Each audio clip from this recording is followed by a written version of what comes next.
Hello and welcome, everybody, to another riveting episode of Push the Roll with Ross Bryant, with Sara Caplan, your favorite, most standard version of the show. And as always, we are recording this live. No editing, no sound design from Cup. The exact same Push the Roll you know and love, assuming you know it and love it. Today, because it is June, and because June is Pride, we are playing a super special queer version of Push the Roll. And because it is Push the Roll with Ross Bryant, Ross is also here. But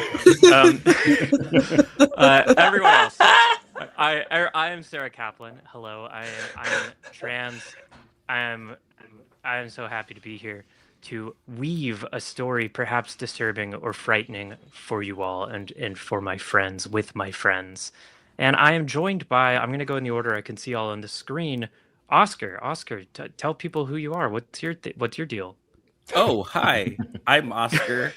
I'm queer. I'm here. Yep. And there's one more. You got this. You can do it. And I don't drink beer. Oh, hell yeah. Coming up next is my wife, Willa. It's not a real Pride stream if you don't have a couple of married trans lesbians on. That's my official position. Willa, introduce yourself to the lovely folks. Hi, I'm Willa Leach. I am Sarah's wife, and also I'm doing my part as part of Pride Month and this stream. Two of my other partners are here right now, so I've made out with 3 women today. So shout out to Pride. Let's go, everybody. Yes, and instead of going clockwise, which might be natural, let's jump on over to my new friend, Mav. Hello, Mav. Hi all, I'm Maverick, also known as Mav. My pronouns are they, them. I am trans, non-binary, and bisexual, and I'm very excited to be here with such wonderful people. And let's bring on the chaos. Fantastic. Amen. And then Ross, why are you here? Good question. I'm such wonderful people, and Ross. I'm here once more, benefiting from tokenism. I'm here. I'm here to latching like a parasitic remora on the side of your stream. I'm just happy to be here for Pride and for you, my friends, my wonderful friends. Yeah. Yes, thank you, Ross. And I feel like if you are a remora latching onto my stream, you are some sort of like fractal recursive remora for my stream. Is remora'd onto you. Yes, and it's very Cthulian already. Yeah. We're an Ouroboros of parasitic subaquatic organisms sucking each other off. Oh my lord! Happy Pride! Happy Pride! Nothing's more Pride than 2 parasitic creatures sucking each other off. Yes, a parasitic 69. Yeah, that is the major content wording. CW. We are here to play a game of Call of Cthulhu. It's true, and we are also here to raise money for a wonderful organization called Tony's Place, which is based in my hometown, Houston, Texas, and they provide services to queer youths all around Houston and all kinds of queer youths, which actively includes trans kids, which is important because they're smack dab in the middle of Texas down there, and it hasn't been an easy place to be trans, especially to be a trans youth. And they're doing great work. If you could donate, that would be awesome. If you don't have money to spare right now, that's okay. We get it. But move my head. Yeah, so what you're going to do is you're going to click right here. Is that what you want? Do you want me to run over here? No, it's because Sevi's behind you. Oh, you want to see my cat? Yeah, okay, cat tax. Yeah. Okay. Just so that you're warned, there's 2 that we have here that are big old boys. And There we go. Don't let the scale deceive you. This is a monster. My God. This is a Cutie. big old cat right here. Oh yeah. Yeah, they And keep getting bigger. Mr. Severix, full name Severix, Devourer of Woe, would really love for you to donate to Tony's Place, which is itself a sort of devourer of woe. Now, we have had some people donate already because I put something in the Discord saying, if you donate before the stream starts, you can suggest a title. They love each other so much. Happy Pride.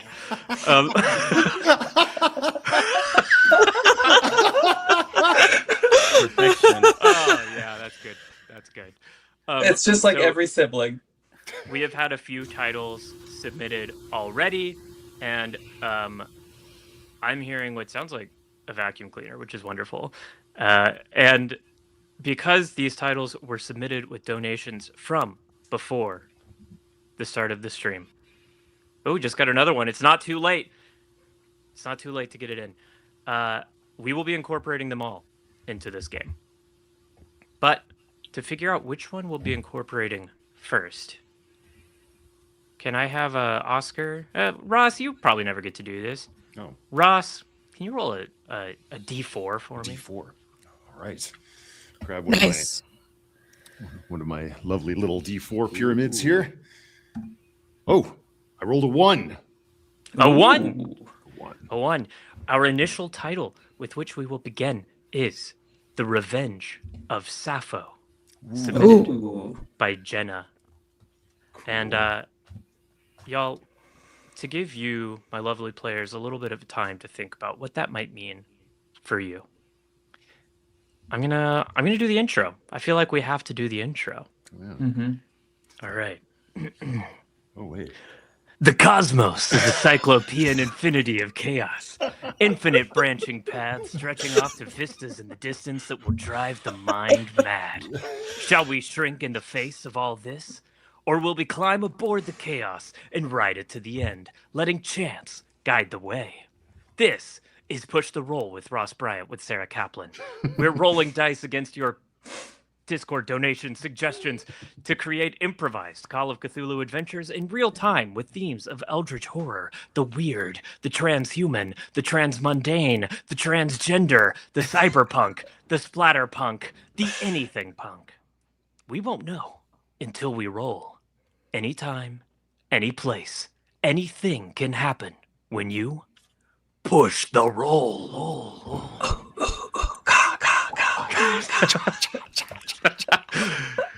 All right. So now let's do it. Let's talk. What do we got? The Revenge of Sappho. What's that bringing to mind, folks? I mean, off the rip, it's. I feel like the obvious thing is like ancient. Ancient Greece, Sappho, Sure. the famous poet of ancient Greece. And I feel like there's a lot of ways to approach that kind of thing. I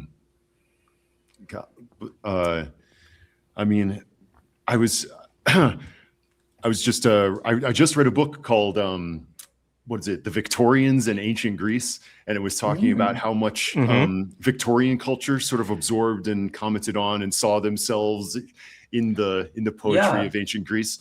And in particular, how like in the sort of pre-Victorian era, like in the late, like I think 18th century, early 19th century, there was a lot of English explorer types who would go to ancient Greece, like and just look at the ruins and contemplate them and bring back those ideas and incorporate them into English architecture and stuff. And of course, the Elgin marbles and everything. The British were also going over there and being like, "I'll have that." Exactly. Well, you have to fill your museum somehow. Right. All right. No one else was using it. I like the idea of setting a Revenge of Sappho in some Victorian times. Yeah, I think there's also some. I mean, I feel like I'm being a classic cishet man, eating up all the oxygen. Yeah. Please. Right now. What do you think about Sappho? No, right. Yeah. Everyone, shut up. Everyone, shut up. Yeah, thanks a lot, Kev. It's my time to shine. No.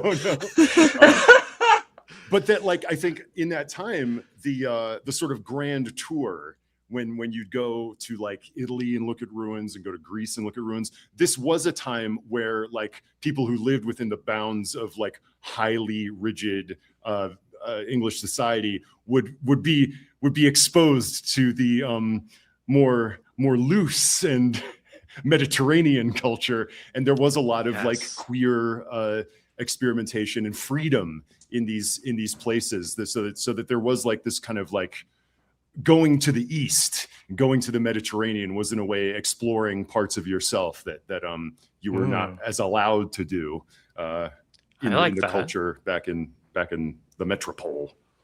Yeah, interesting. I think that sounds fun.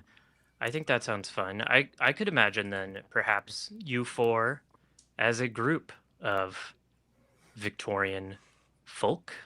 I don't know your age. I don't know your deal, but perhaps you all find yourselves on the same Greek Isle, contemplating similar ruins. Maybe you've come together. We can say you've come together, so you know each other off the bat, or you've been traveling together for a while. Does that sound fun to you four? Oh, sure. I don't know if there's any other associations anybody else has. I don't. Yeah. What else comes to mind with Sappho from Not Ross? But I love that idea. I mean, I know that like a lot of first wave feminism did try to latch onto early like depictions of queerness within the world to sort of be like, we've always been here, like especially like queer feminism from like the well, maybe not first wave, but like second wave that happened in like the 60s and 70s of sort of being like, hey, like there's been lesbians forever and people have been chill with it, so what's up with now? But I will say, when Ross did say the Regency sort of like Victorian era, I was like, yeah, no, I mean, that's genuinely what comes to mind. Education was more prevalent. People studied the classics. Being a classics major was a very popular thing, especially if you were, a rich person and you didn't really want to study anything else. That's true. Mav, do you have any Sappho thoughts? I was thinking lesbian commune in the 1920s. Ooh. That too. You had a lot of really artsy people, especially in places like New York, living together in an art commune where you definitely weren't very gay. You were all roommates, but it was a very queer kind of situation going on. And it was especially in the late 20s, early 30s. You had a lot of these people living together, building art together, reading poetry together, writing poetry together, and you could build off of that kind of not just sapphic identity, but also the connection to Sappho as a poet. So that's where my mind went immediately. Oh, that's awesome.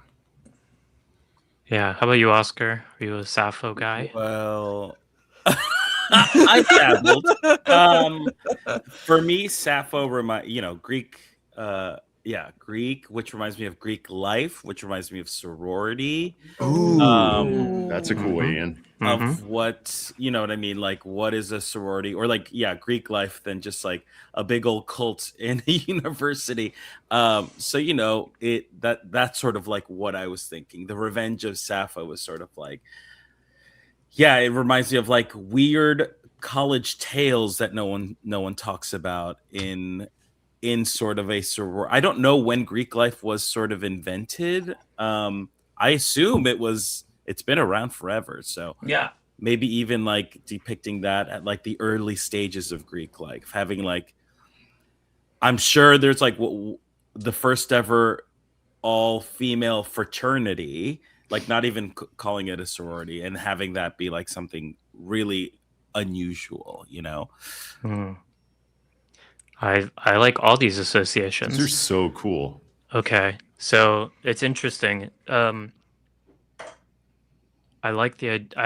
find both of these like time frames very compelling. I like this idea of romantic Victorian travel. I also love a 1920s, 1930s lesbian commune, and I'm kind of tempted to pull a King Solomon and split the difference. It might be 1911, and we find ourselves perhaps. You don't all have to be lesbians, but You're off the hook, Ross.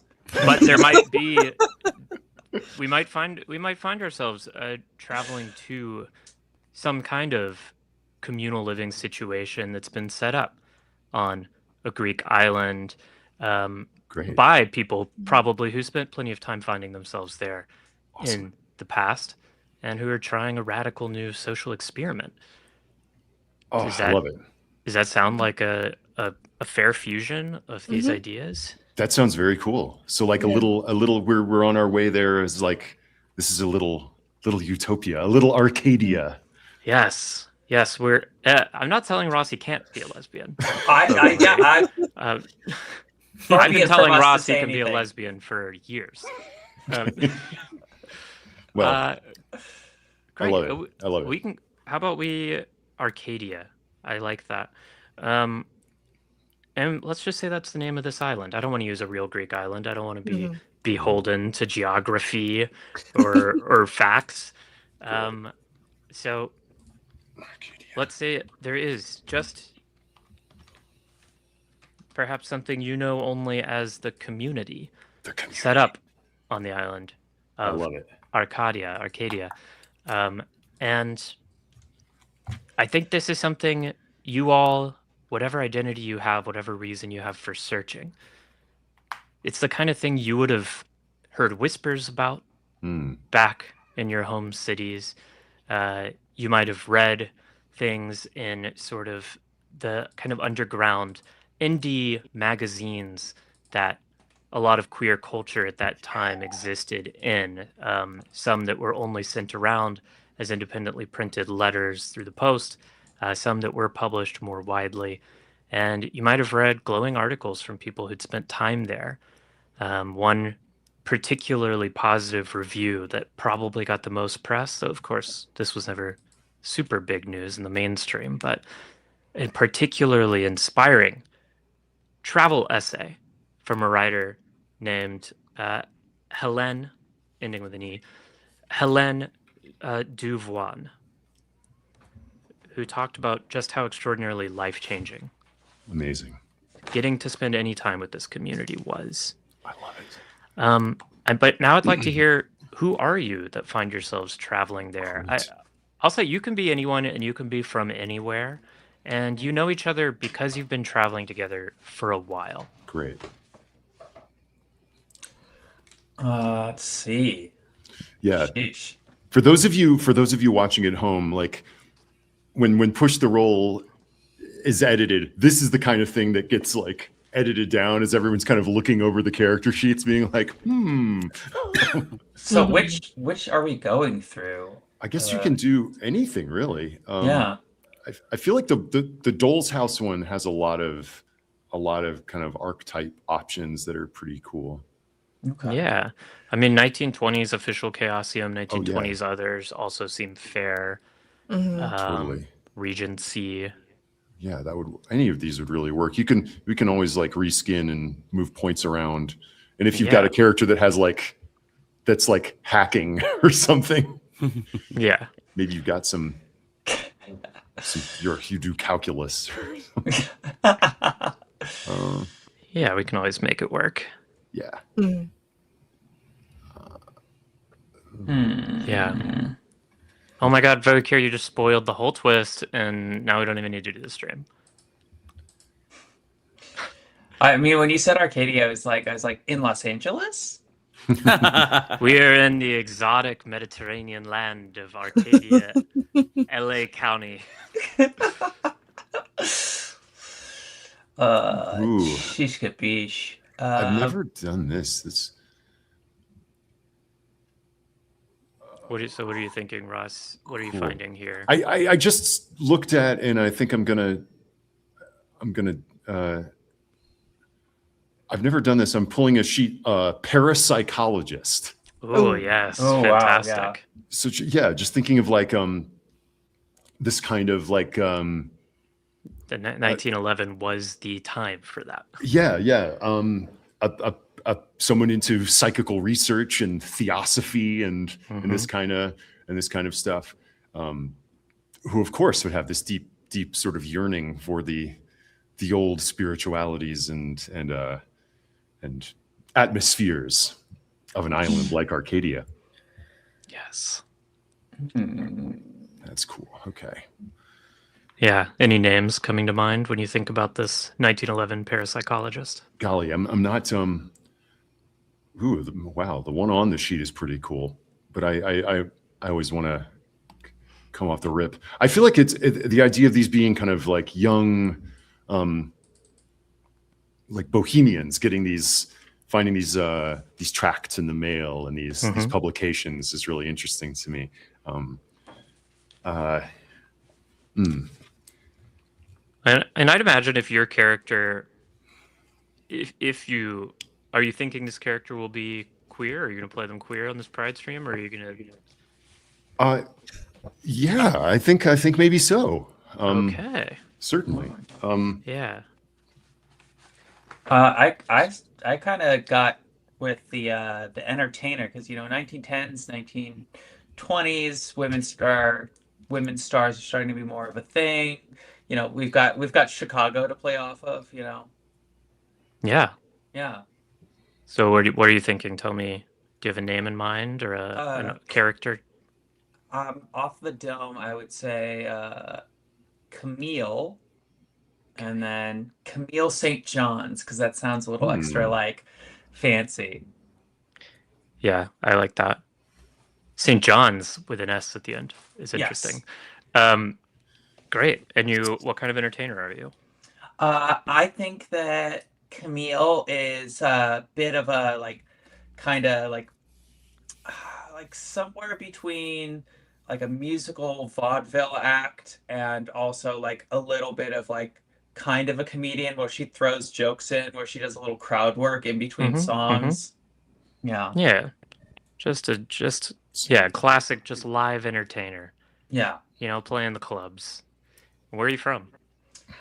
Camille St. John's, I think, is from Long Island, but she spent most of the time in Brooklyn, and that's really where her career took off. And then she's moved since to Manhattan, but she's been feeling like it's been a little lackluster, and she wants to move into someplace different, someplace where she doesn't feel like something's lacking. Yeah. And I'm just curious. I'm going to be curious about all these characters for Pride reasons. Is Camille someone who is an out and proud queer person? Does she consider herself queer in any way, or is this kind of like? I think in my mind, she's had some inklings, but every time she's with a man, it's just sort of like it doesn't feel right. But she's like, I can't figure out why exactly. Yeah. Yeah. Yeah, I mean, it should feel right. It's the only option. So exactly. But why not? How about you, Oscar? Do you have any character ideas here? I think I'm going to do the let's see here. An aristocrat. I'm just thinking of someone with a lot of money and influence. My character, I think, is someone who her name is Paloma Durcal. Oof, yes. She's from Argentina. Yes. What was her last name again? Durcal. Durcal. Great. Wait, what was the first name again? I'm trying to write everyone's name. Paloma. Oh, yeah. Fantastic. And she's just like a woman of privilege, of absolute wealth, very old money.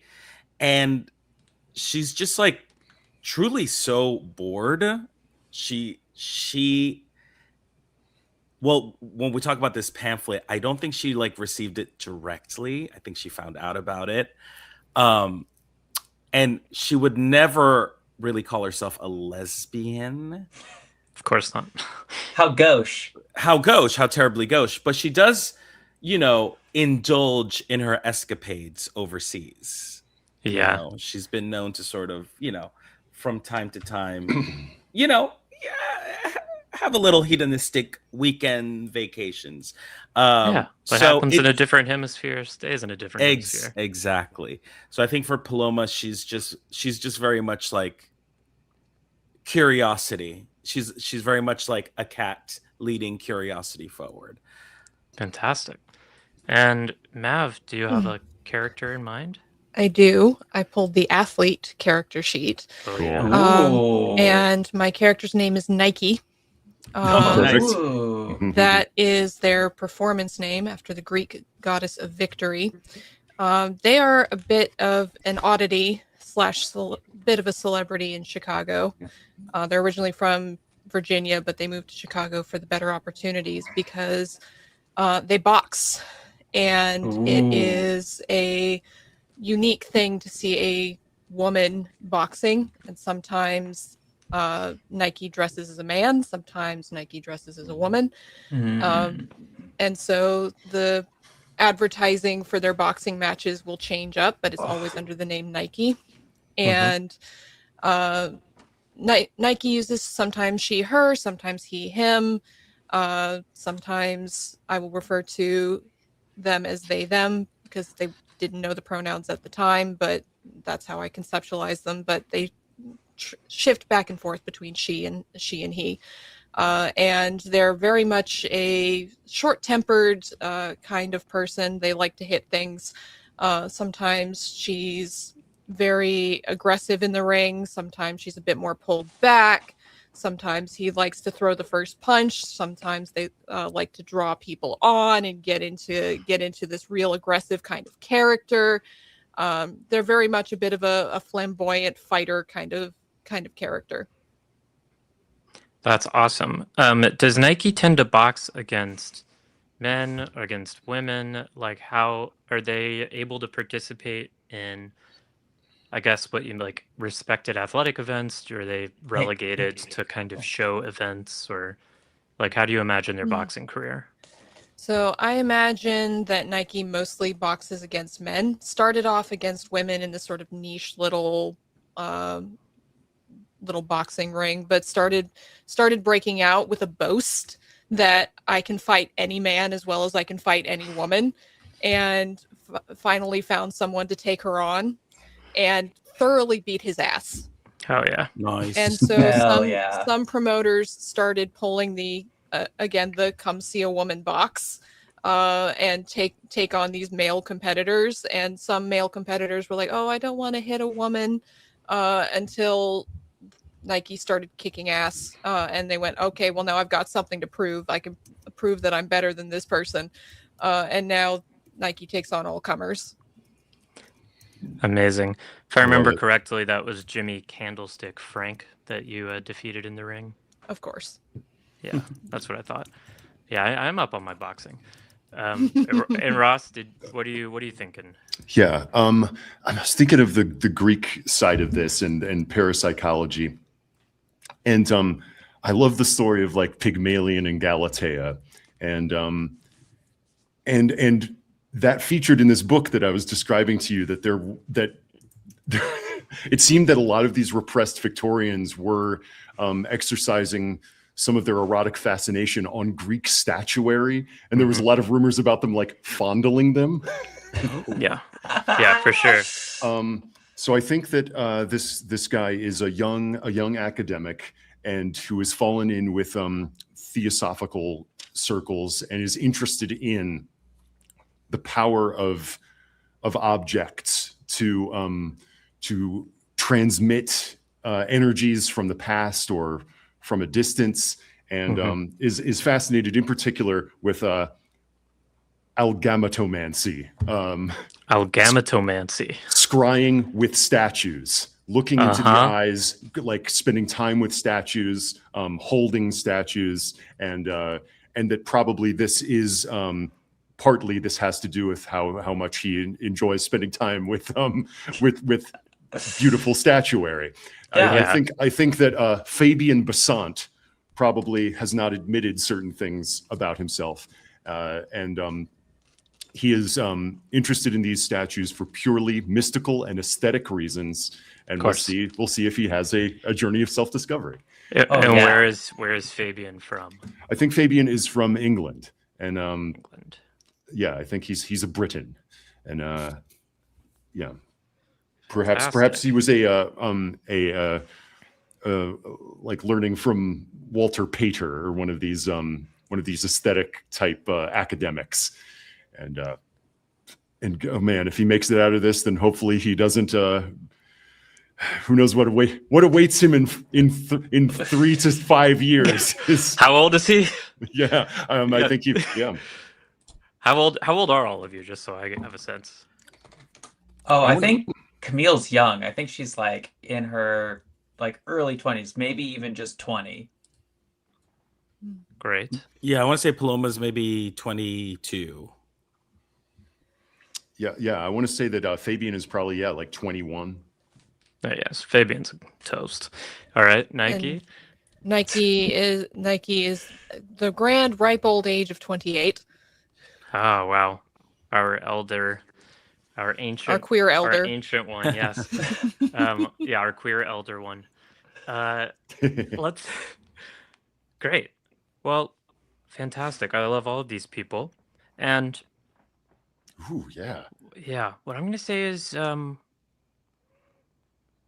you all find yourselves a few weeks now into the same slow journey. It is a secret what the island of Arcadia, as it's called in these tracts and magazines and travelogues. That's not the name of the actual island itself. The people of the community, the capital C, don't want it to be easy to access them. They don't want people who aren't committed to be able to just show up on their shore as tourists and dilly-dalliers. They want people who are driven to be there by something genuine and something internal. And so you have now gone many steps on this sort of annoying journey. You've all met with Marc Duchamp, who runs a little pub in London, and he connected you to Justine Morbeau in Paris, who runs a little like hostel of sorts where you stayed. And once you'd stayed there long enough, she connected you, and so on this chain of people passing you on and vetting you each step of the way.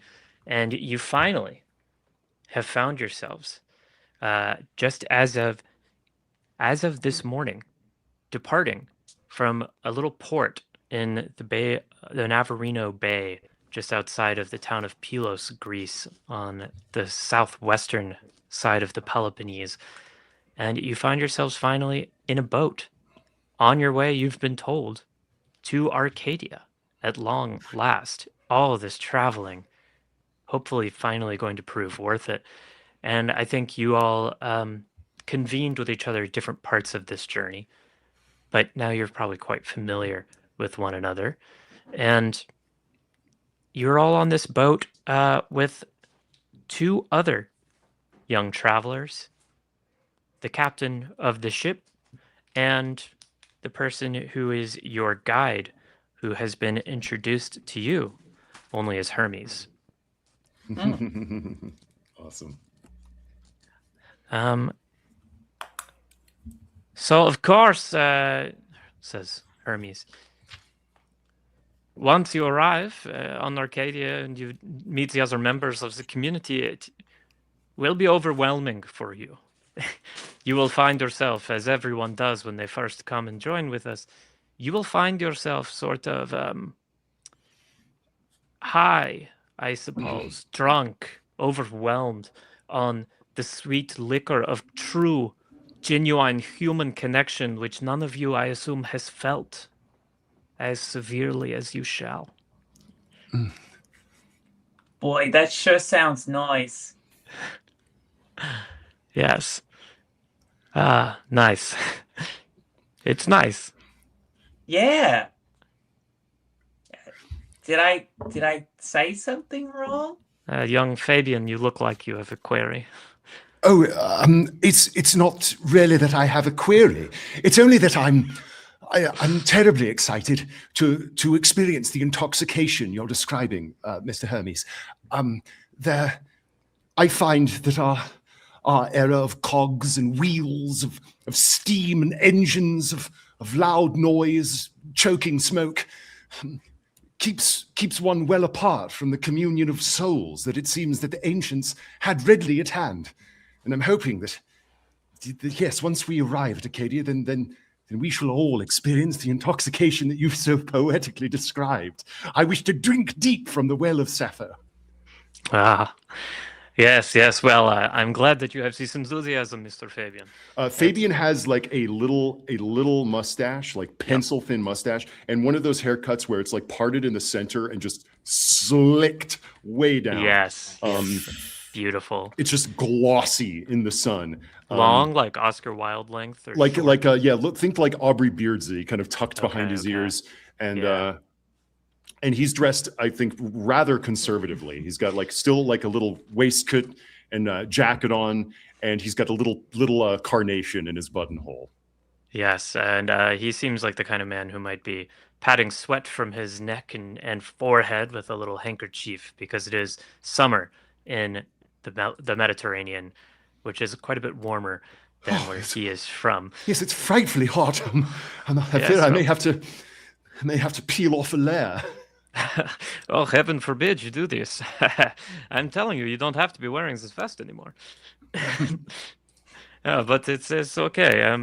I'm glad you have this enthusiasm, Mr. Fabian, because what you'll find is as much enthusiasm as you can bring will be met with energetic resonance. Oh. Tenfold. And Miss Camille St. John, you asked me what you said wrong. You did not say anything wrong. It just, again, the reverberative power of spiritual connection does depend on the initial impulse. So I'm simply want to make sure you are fully as committed as young Fabian. Oh, I'm very committed. I mean, I've gone through all the people, and Justine came to one of my shows and just told me I absolutely have to come. So here I am. Wonderful. I just hope you aren't expecting a party. Oh, no, I mean, I've been told that the Ancient Isles are just sort of like a place, you know? Just sort of a place. Yeah. How did you make it here onto this boat, Miss St. John's? Fabian's way too specific about things. Miss St. John's is not specific enough about things when she talks. It's just how it goes on this whole goddamn trip. Yes. And this Nike, this negativity, you're going to want to lose the attitude before we arrive. I'll do my best. Maybe I can throw it overboard. I'm telling you this not to be rude and not to be a nag or a scold. I'm telling you this because, as I said, the energy you bring, the initial impulse as you step foot onto the island, is reverberated onto you tenfold. Deep breaths. I'll do my best. Okay. Have you told us, is Nike, Miss Nike, Watch it with the miss. Certainly. Excuse me. I think that you'll be well and truly at home on the island, considering a specimen of your robust vigor. You look rather like one of the statues of an ancient Olympian come to life. Nike flexes, just like very proud in that moment, just showing off their muscles. Wrong place, I know, but it is as though we're currently on a boat with young Antinous, he says, looking you up and down. Take care you don't drown and make the rest of us play Hadrian. Yeah. What is Paloma thinking during all of this? Oscar, what is Paloma? Paloma's watching everything go down. This is entertainment for her. She doesn't like to be. She's just like, look at these fun little characters talking to each other. She's sort of sitting in a corner, drinking her martini, having a really good time. She's very entertained by everyone. But mostly very interested in Camille. Yeah. Camille St. John's, I assume if you're a successful kind of stage entertainer of the era, you're probably uh, attractive by the standards of the time. Yeah, I imagine she's like about 5'7", like the blondest possible fucking blonde, like the little baby bob, and she wears very like tight fitting and short clothes. Like, unfortunately for the time, maybe too revealing, but she doesn't give a shit because she's famous. She's sort of a proto flapper. Yeah. Mm. Hmm. Okay. Lovely. Great. And wonderful. And as y'all are riding on this boat, and Paloma, as you're observing these characters, and maybe in particular Miss St. John's, you also observe the other two travelers who are traveling with you, who have just joined you this morning. They weren't with you in any other part of the trip, and they're sitting somberly, and they're sitting sort of. They haven't joined in any of the conversation. They are just sitting, occasionally looking out at the water, looking at each other, and looking back down the floor of the boat. And what you observe when you see them, these are two women, and they're wearing fairly typical clothes. Really, these are unremarkable people. These are people you might have passed on the street. These are people you wouldn't remember if you'd sat across from them at a table last night. They're just there. Interesting. Okay. Where did they embark with us from Pylos? Do we get the sense that they're Greeks? Yeah, you don't know anything about them. Okay. They have not said a word. They beat you to the boat. They were already at the already dock. on it. Okay. Yeah. Yeah. And this is pretty consistent behavior from them. They sort of are not interacting with us in any way. They keep to themselves. Yeah. You've only been on this boat now for some 4 hours as you're sort of treading along. And in the 4 hours you've observed them, yeah, they've sat in the exact same space. They look up out at the water in the direction it seems where you're going, and then down, and at each other and down. Have we seen them talk at all to each other, or have they just been silent the whole time? Silent. Okay, Okay. interesting. Cool. And this boat is puttering along, and I guess has a bar on it, or at least some provisions. If Yeah, it's not big enough quite to have a bar, but Mhm. it definitely has what the captain would call a bar. Okay, Are you fancying a drink? perhaps. It is frightfully hot, and yeah, Fabian will peel off his jacket and off his vest, and is now down to his shirt sleeves. Yeah, that little handkerchief must be awful wet. Yes, I confess, I'm rather beginning to glow. Yes. Well then, perhaps Mr. Fabian, if it's hot, if you're requiring refreshment? Yes, I suppose I don't mind if I do. Do you happen to have any champagne on board? Champagne? No, we don't have anything champagne. I suppose some ouzo. Fabian, you have diverse tastes. I admire this about you. No. What we do have is just the sort of wine that we make ourselves on the island. If you would like to sample this. Oh, that sounds lovely. Yes, we have our own vineyard. We have bottled our own wine ever since our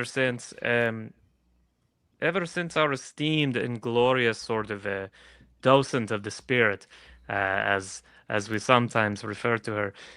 Ever since she began civilizing this island, she brought forth the vines, and she has made for us this glorious drink in the style of the ancients. So, Ooh. as is, As was in Homer, of course, we must cut our wine with water.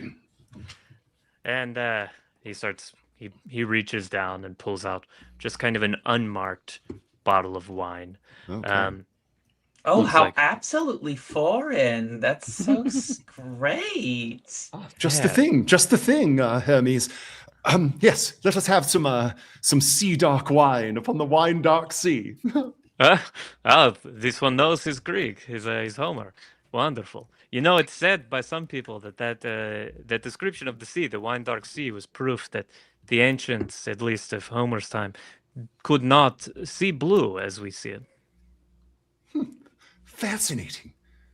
Yes, it's because one must wonder why you look at the sea and describe this as wine-colored. Of course, it's not to our modern eyes. But, of course, many things are not what they once were to our modern eyes. Do you think people from the future would look at the sea and see it a different color? Fascinating. Fascinating, Mr. Carl. Do you think that in times to come, just as we now perceive more colors than the ancients, merely by giving a name to them, that in the future, the spectrum itself will broaden, that our very rainbow will assume more colors? Yes, this is one way you could perhaps interpret this, Mr. Fabian. But another is to perhaps wonder if the Greeks were seeing something more accurately, that our intrusive modern categorizations have prevented us from seeing directly. So You in a say way, it- it's saying we should live in the present. And I look at Camille, enjoy the moment as it happens because it could never happen again. Oh, I mean, how poetic. It's practically like Shakespeare. Yeah, let's live in the moment. Yes, Exactly. let's- Yes, no moment can happen again. You are quite right by that. For as the pre-Socratics And in the moment, wrote, I live for wine. you live for wine. Oh, In this Mm. moment, you live for wine. Yes, of course. Sorry, I got distracted. And Hermes goes back to pouring the wines. He sort of reaches up to the top of the little cabin, and he slides out a little wooden lock, which releases some wine glasses that have been kind of tucked up there and latched in for seafaring. And he reaches down and pulls out a jug of water that he starts cutting the wine with, and he serves each of you a goblet of wine. Not for the two women, though. Huh. oh, are they And- not joining us? Oh, them. No. They are joining us. They have already joined us. Oh, like they're visiting again. Oh, teetotals, perhaps. No. It's no. It's not their first time. Yes, they're repeat visitors. Oh, okay. Well, it must be nice if you come back again. No, but they should join us, no? I turn to the two women. Hey, mujeres, please come. Let us celebrate together in this wonderful occasion. No, thank you. Oh. Oh, but it we're all having a wonderful moment. Why not join us, por favor? No, thank you. I think Camille goes over to Paloma and puts her hand on her shoulder for a second. It's like, just let them be potty poopers. We'll have our own fun. Promise? She's like chasses back over to like the wine.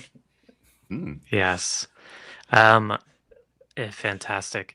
And let us now. I want to do another little one of these title rolls. We got some more titles that have come in.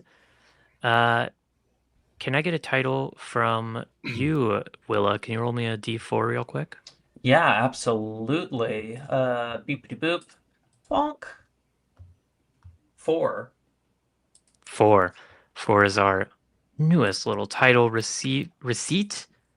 Yeah, we're still giving titles. Where are we going? Okay, wait, give it. All right, there we go. I don't know what this one.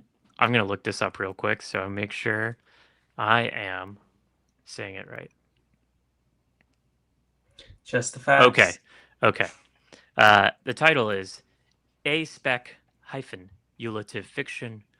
A-Spec is referencing the sort of broad ace spectrums which Mm. can encompass both asexual and aromantic. So, aspeculative fiction is our new title, Cool. which, yeah, is exactly correct. And as you keep pushing, Paloma, are you going to keep pushing on these two women, or have you let Camille sort of I think distract Camille you away? sort of her sashaying has really drew my attention away from the two ladies. Yes.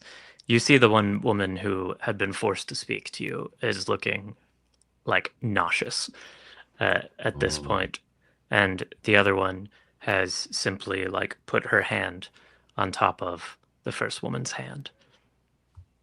No, my friends, come. Let us all drink together. You drink yours, I drink mine. They drink theirs in their way. Oh. Well, chin chin, everybody. Mm-hmm. And I think Camille just like tosses it back. Hmm. Just no fucks, just absolute chugging. Yes. Yes, good, Miss St. John's. I like this spirit. Everyone, I must see you drink. I must see you celebrating. Yes. Fabian raises his glass and kind of Wonderful. gestures to each of you, and yes, takes a long draft. And Hermes as well downs his in a single sip. Perfect. Nike, did you finish yours? Wait. All in one go, ma'am. Oh, lovely. Only way to do it. Mm-hmm. Knock 'em back. It's I wonderful. prefer to take my time, enjoy the moment slowly, wonderfully. Mm. Is life not about savoring every second? Or is it about just chugging and getting rid of it in one go?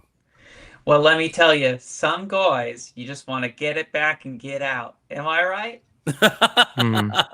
You're not wrong, Camille. Nike looks Mhm. disturbed. You don't think this is true, Nike?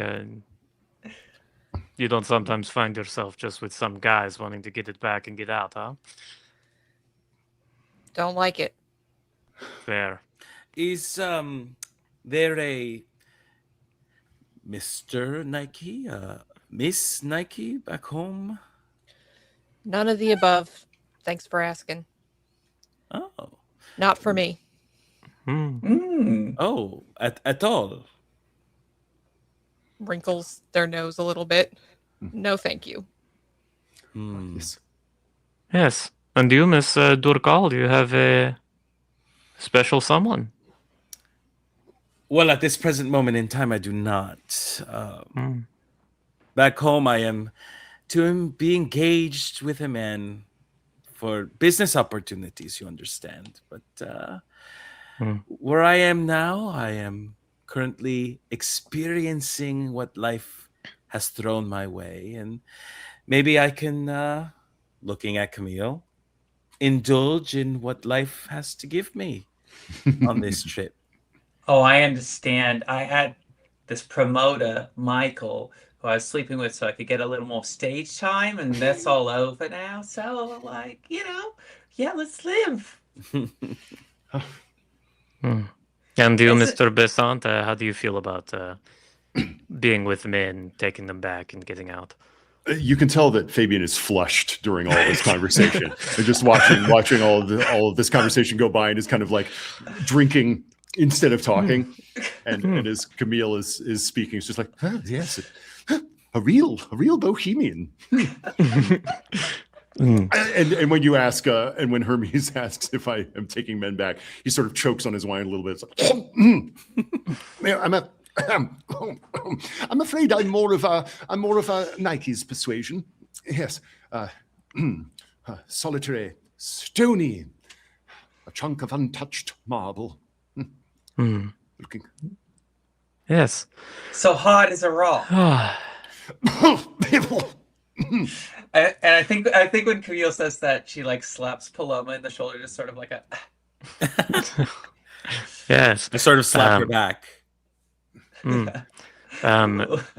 Well, Mr. Basanta, uh, you will find yourself, I think, enjoying the relaxed norms that we have on the islands. I know you're from the UK, England. Yes. For example, and he just walks over to the captain of the ship, who's just been kind of driving the ship in silence this whole time, but is a stocky Greek man who wouldn't look out of place on any Greek dock in 1911. And Hermes bends over. Hermes is sort of a long and lithe guy who is wearing loose white linen clothing. And he bends over and just sort of makes out with this captain and locks eyes with you, Fabian, the entire time. Yes. And Fabian is just sort of like eyes enormous. Yes. Really? Oh, it's just like back home, didn't it? And a show. Yes. And Fabian looks out to sea and intones some Sappho. But then the limb loosener rattles me, bittersweet, irresistible, a crawling beast. Oh, my dear Fabian, a piece of your hair just sprung up from your head. He looks like alfalfa. Yeah, this bow tie is like. Yeah, he kind of smooths it down and takes off his bow tie now, letting his collar fall open. Oh. Yes, I suppose when in Greece, do as the Hellenes do. And what is that? And What what do is the that? Phillians do? Yeah. What they're Well, I Better, thinking. suppose- apparently. I suppose, yes, things are rather more temperate, more loose, more relaxed. Yes, it was here that they were able to reach closer to a golden age, a sublime age. A Free bacchanal. Well, Mr. Hermes has already referenced intoxication, and I suppose, yes, we'll have a bacchanalian or a Dionysian intoxication on the Isle. But of course, this intoxication will, I hope, Mr. Cull, lift us into a rarefied and sublime altitude of intoxication, where we can learn much about ourselves and about Yes. the world. Yes, I have known in my time many like you who come to Greece or come to these islands and are looking for some sort of wisdom from past ages. And what about them? Did they find it? He says, looking at the two women. What have they found? They have found. Well, they have found each other for one. Ah, Yes. I- They Oh, have so found, close friends. their relationship is at this point predominantly sexual. Oh, wow. To call them friends, I suppose, would be an overstatement. I don't know that the one knows much about the other than deep carnal knowledge. Yes. Well, getting down to the basics of things is what you said. That perhaps the spectrum, in all its broadness, as you say, the wine darkness takes us to a more fundamental color for the world. Yes. Perhaps we shall all find that color as the statuary of these islands. Yes. Was not painted, and existed in its pure, stony, alabaster virginity. Yes. oh, Yes. you're one of them stoics, aren't you? Myself? Yeah. Oh, I'm rather. Perhaps I was born a Stoic, and I'm seeking to become more Epicurean, Miss Yes. St. John's. This sounds right to me. And you, Nike. But there will be statues, right? more statues than you could possibly fondle, Mr. Besant. Is this the right word in English? The word Yes, you're it looking is for is correct. appreciate. No, Appreciate. fondle is the right word. Appreciate. I'm looking for the word that Delectate. yeah, appreciate. See, Yes, study. this is synonyms. Excuse me. The wine is getting to my head. I'll be right back. Oh, he's a silly boy. You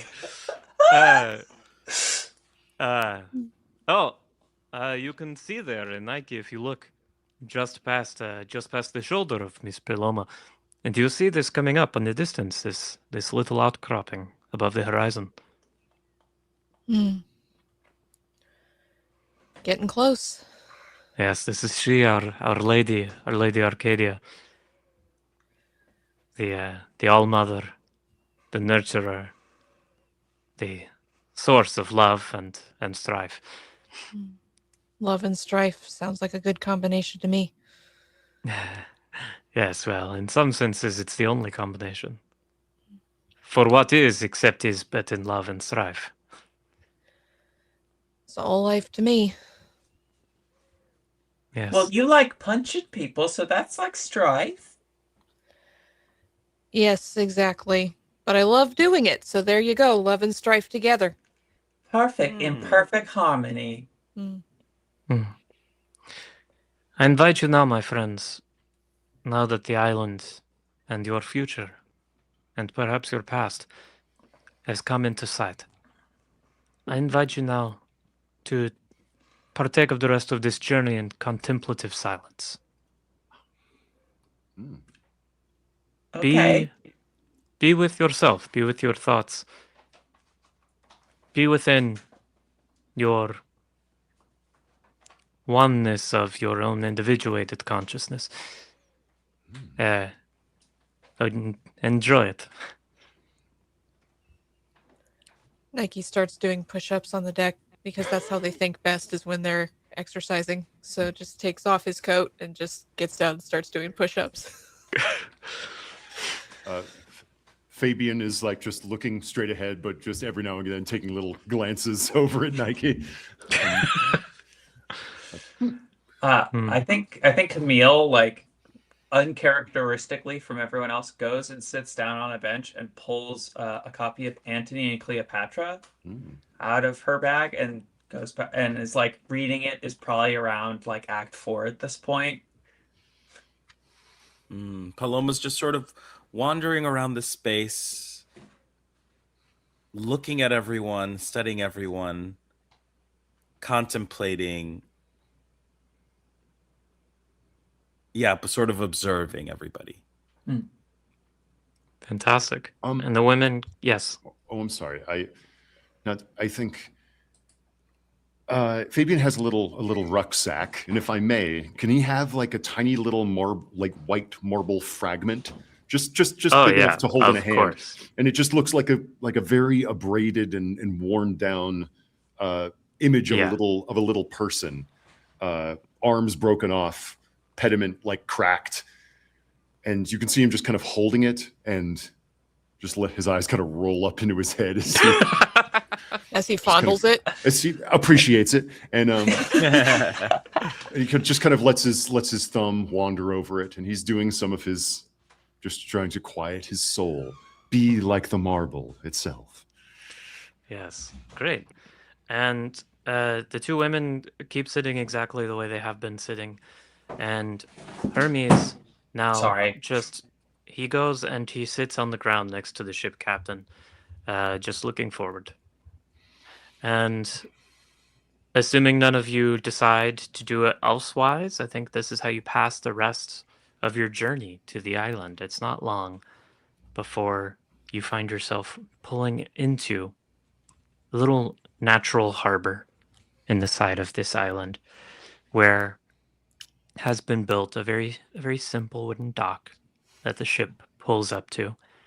And there the boat is met by 3 young people of, you're not quite sure what gender or sex. They're all wearing the same sort of flowing white robes of the same material as Hermes's suit, and they meet the boat, and in silence, they get to work. Tossing. Hermes tosses a rope to them from the front of the boat. They pull it in and they tie it up, and just get it secured and begin helping you down onto the simple wooden deck. Great. Um, And yeah, may I, oh great keeper, because Fabian is a parapsychologist. He has this spiritual bent. yes. This is not just like self-soothing what he's doing. He's trying to commune. Yeah, Does he receive any messages? that's a good question. Yeah, I mean, has he in the past? I think yeah, with this I think maybe he this little statue he purchased just helps to quiet his mind and kind of get him into this sort of meditative reverie. But he has gone to museums and to private collections and appreciated statues, and they have kindled in him strange emotions and maybe given him what he perceived as maybe prophecies or visions. I'm going to say this, and this is because he has a power of 75, has 15 magic points. Like he is a he's a believer. He's a believer and a seeker. Yeah. May I maybe roll something? Please roll. Yeah, what would you can roll whatever you'd like. Could I maybe roll power? Yeah, you can just roll on your power, or maybe you can roll on occult or whichever you prefer. Okay. I'm gonna roll. I'm gonna. Power seems like pushing it because that's so high. I'm gonna go ahead and roll occult because that's 50. Okay. Here we go.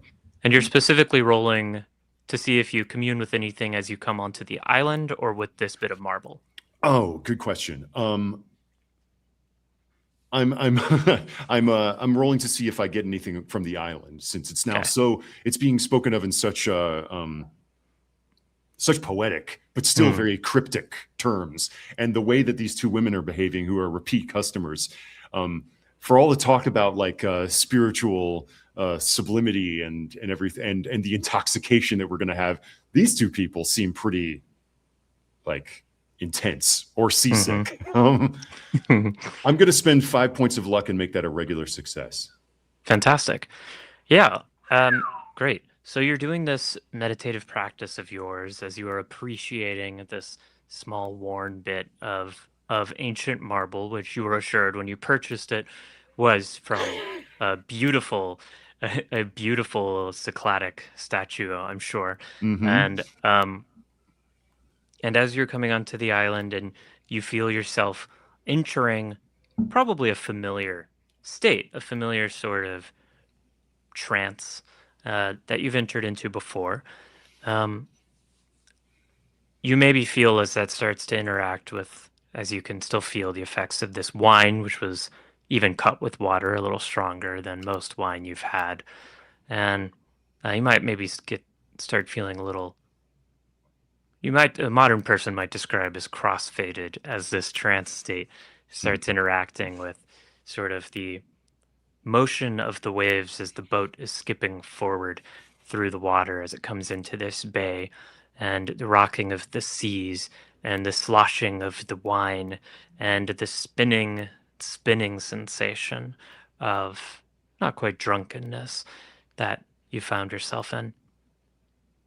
And as this world is spinning around you, not unpleasantly, but constantly, I think you do begin to feel a presence. Maybe one that's stronger than you're used to. Certainly one stronger than any you've felt from this particular piece of marble before. I think usually your stronger feelings are from completed statues that you've been able to access in museums and appreciate directly in secret before being chased out by some docent. And this time, this little piece of marble, you can almost feel it resonating. You've been to demonstrations of electromagnetism all across sort of London. And you've seen the way that magnetic waves can have these interference patterns with each other. You've seen the way that sound waves can distribute sand across the skin of a drum. And you begin to feel that kind of interference pattern between this little piece of marble in your hand and the island and yourself. And you feel all these intersections of these waves. The waves, are they the sea? Or are they the marble? Or are they the island? Or are they you? Or are there distinctions between these? Are there waves? Or is there wave? And you feel sorrow most potently. And you look up. I think you probably think you're still on this boat because you've still felt this rocking of the sea that you've gotten used to over this whole long morning's travel. And you have already been led well away from the dock by these 3 linen white-robed youths. And that rocking only starts to fade once you kind of break this trance state and find yourself grounded in the world around you once again. And if any of you look over at Fabian, he's just kind of staring into the middle distance with tears running down his face. My God. Dios mío, Fabian. Is everything okay? Forgive me, Mr. Carl. I scarcely know what came over me. Oh, Have you heard of the Stendhal syndrome? I know of, Stendhal? I believe so. I believe I've read one of his works, but what do you mean?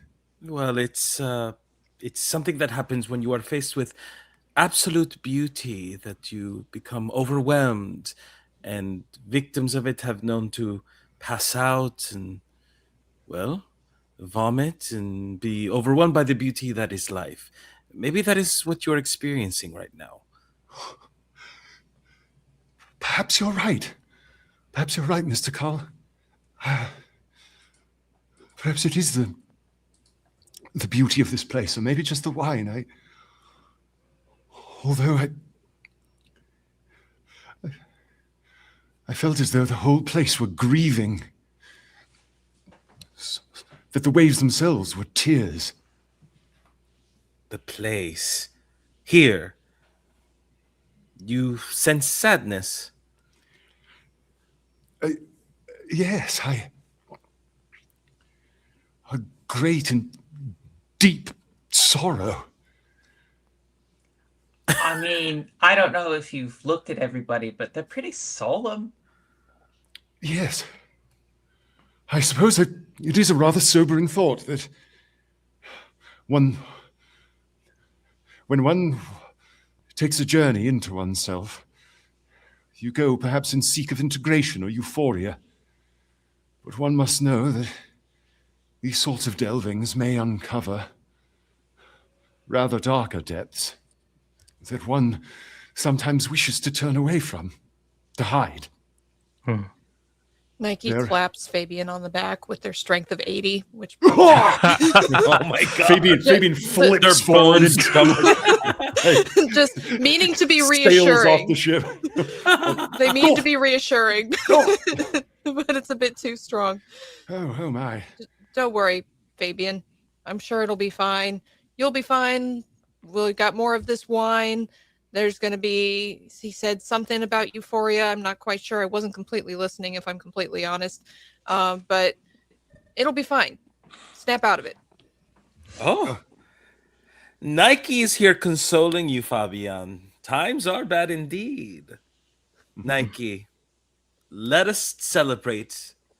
Let us forget this sadness. There's no need for that here.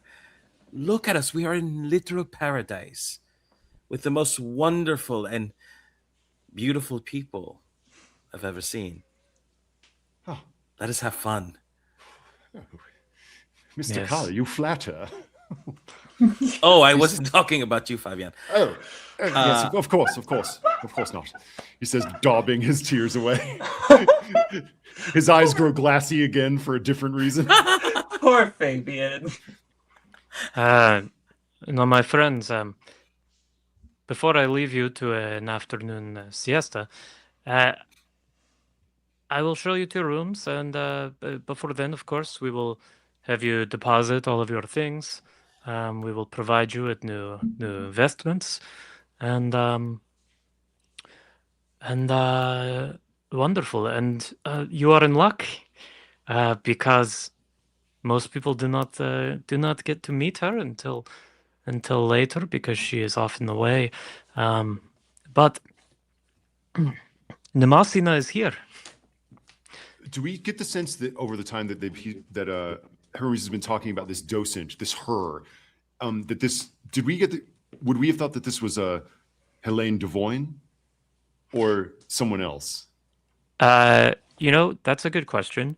I don't think you would have the sense that is Helene Devoyne. Helene Okay. Devoyne is a travel writer who wrote about her experience here.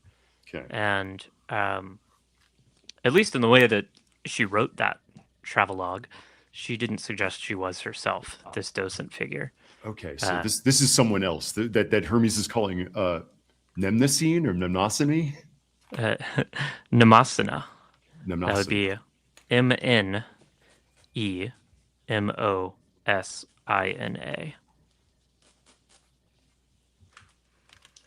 Sarah, all your classic studies are like Mnemosyne. perfect for this episode. Yeah. And they This is said great. being a classics minor wouldn't pay off. Well, who's laughing now, Dad? Yeah. Oh, what's that? I'm not technically a classics minor because I didn't file the paperwork despite having all the requisite credits. Yeah. Sorry, Dad. So Hermes ushers you forward. These three linen-robed youths behind you are carrying the bags that you've brought. You weren't allowed to bring much, but you each were allowed to have a rucksack of personal necessities and items. And they lead you down just a very humble dirt path from the dock through sort of craggy, grassy hillsides, spotted here and there with olive trees. And as you kind of crest this little hill, you see down below you what Hermes describes to you as he calls this is our agora. And it is built within what seems to be the ruins of an ancient temple, built within sort of crumbling marble colonnades, and on crumbling marble foundations is a new structure that is built of wood and stone and glass, and it is beautiful. It is a beautiful, like perfectly integrated with the ruins complex, and it looks to be one central large round chamber, and then spiraling off from that different wings of rooms. Some look like living quarters. You can see what looks maybe to be a communal eating hall. Can I, dear game master, use the Keeper! spot hidden gamekeeper? You can, yeah. Okay, What are let's you roll looking for- for? I think a little bit Camille, after how weird things were on the boat a little bit, and just sort of wants to see how people are interacting with each other, or if there is some sort of like particularly weird way that people are sort of interacting with each other. Yeah. Okay. You're kind of looking at the other members of the community as you can kind of see. Yeah. I'm trying to Right. just like notice if there's some sort of fuckery going on. Yeah. Oh, I 100% failed. What did you get? I got an 89 over 45. So Oh, wow. Okay. yeah, That's real bad. quite bad. Yeah. I believe, would that be a fumble resident? Oh, what was Cthulhu the experts? what was the? 89 over 45. That's not a fumble. Okay. Yeah, if your base score is 50 or below, a 96 and above is a fumble, and if it's above 50, a 100 is a fumble. Oh, okay, fantastic, great. Do I have that right, Mav? 50 or above is 100. Below Right. 50 is 96 to 100. Yeah. That's right. Yeah, Great. so this is just a failure. I think in this moment Camille's like wearing heels while walking down this ancient path, and her heel just breaks. Couple donate $50 personally to Tony's Place if you push the roll. Yeah, I'll push the roll. And Ross, will you explain to Willa and me, because we're not as experienced with Call of Cthulhu? Of course. So if you fail any roll in Call of Cthulhu, there are two ways that you can succeed. You can spend your luck to bring down your roll, but the more chaotic way is to push the roll. That means you roll again and you accept the result. Okay. If you succeed, you succeed. If and you describe kind of how you were trying to achieve your goal, like a little bit harder, maybe using a different strategy, a more risky strategy usually. Because if you fail a pushed roll, something terrible happens to you. All right. Well, here we go. 37. Success. A success. Success. Wonderful. That's what everyone wants from a pushed roll. I think her way of pushing it is she just sort of like, as her heel does break off the back of one of her shoes, and she just sort of like, oh, she's wearing heels. Yeah, she's wearing heels on this island. Does not have another pair of shoes. Her heel breaks, and she just sort of like, while she's looking, she just sort of goes, "Oh Jesus Christ!" and then she takes the moment when she catches herself to sort of like look at everyone around, sort of do a quick like look at everything, see how everyone reacts, or if there's anyone like who pops up out of nowhere. And just out of curiosity, she doesn't want people to know that she's like looking around. No. I think she's using her acting of like really overacting about her heel breaking. She's worn heels her whole life. Like if a heel broke on her, she'd be able to catch herself instantly. This is her sort of like subtly being like, "Oh no, I'm helpless." Yeah. Well, I think Camille St. John's would, of course, have a very natural sense for being able to survey this group of people and just suss out vibes. She is a live performer. Has graced many a vaudeville stage, and as Oscar and Ross know, when you have a lot of experience with performing live for an audience, you get pretty good at like gauging the vibe from a group of people like that. And as she looks around, I think what she notices, first of all, what stands out to Camille St. John's, which is probably pretty unusual, and no one is looking at her. Which is probably a little annoying, and I think it's a little annoying. Yeah, rude. And the second thing you notice is like, this is not what you would describe as a hot crowd. Everyone, bunch of dead fish. A bunch of dead fish. The people you're seeing just feel exactly like those two women who were with you on the boat. And as you have that thought, you might realize, where are those two women? They were not taken with you along this same trail. And I don't know if Paloma or Nike, either of you, happened to observe where they went, but I mean, as soon as Camille falls down, Paloma is essentially like teleports over to Camille in the quickest way possible. Yeah. Sort of like goes Sonic mode. And she like Paloma she's been wearing sort of a shawl around her, sort of to keep the wind away from the air. And she like sort of expertly undoes the shawl and wraps it around Camille's ankle. some reason. Goes up, like just touches her, and you know her hair. It's giving a moment. Yeah, Paloma's like beautiful black hair just sort of goes in the wind, and it looks like it's moving, very much like a Gorgon's, sort of like snake hair, and it's just like picturesque. You know, It's what I mean? slow motion. It's slow We- motion. We have the budget for this moment. Exactly. Yes. It essentially mirrors where Edward is saving Bella from the truck. Moment. Yes. Except that Camille is like fully hit the ground. Yes. Well, it's like Paloma did it's not like save Camille. I've hit the ground. Like it's like very much like a Pratt fall. Yeah, Camille it was a wasn't actually stage fall. falling. Yeah. And Paloma, in a whisper, in the softest whisper you've ever heard, the wind is actually carrying the words to Camille's ears and only to Camille's ears. Paloma says, "Estás bien? Are you okay?" I don't know Spanish, but I think I'm okay, and thank you kindly. I think Paloma like just feels Camille just like put her hand on Paloma's shoulder, and it's like the gentlest, like sweetest little like sort of grasp. Every hair on Paloma's body is electrified. She grabs the back of Camille's neck and gingerly helps her up. I think Camille in this moment, like her heart is beating so fast, and she does not understand why, because she still doesn't realize.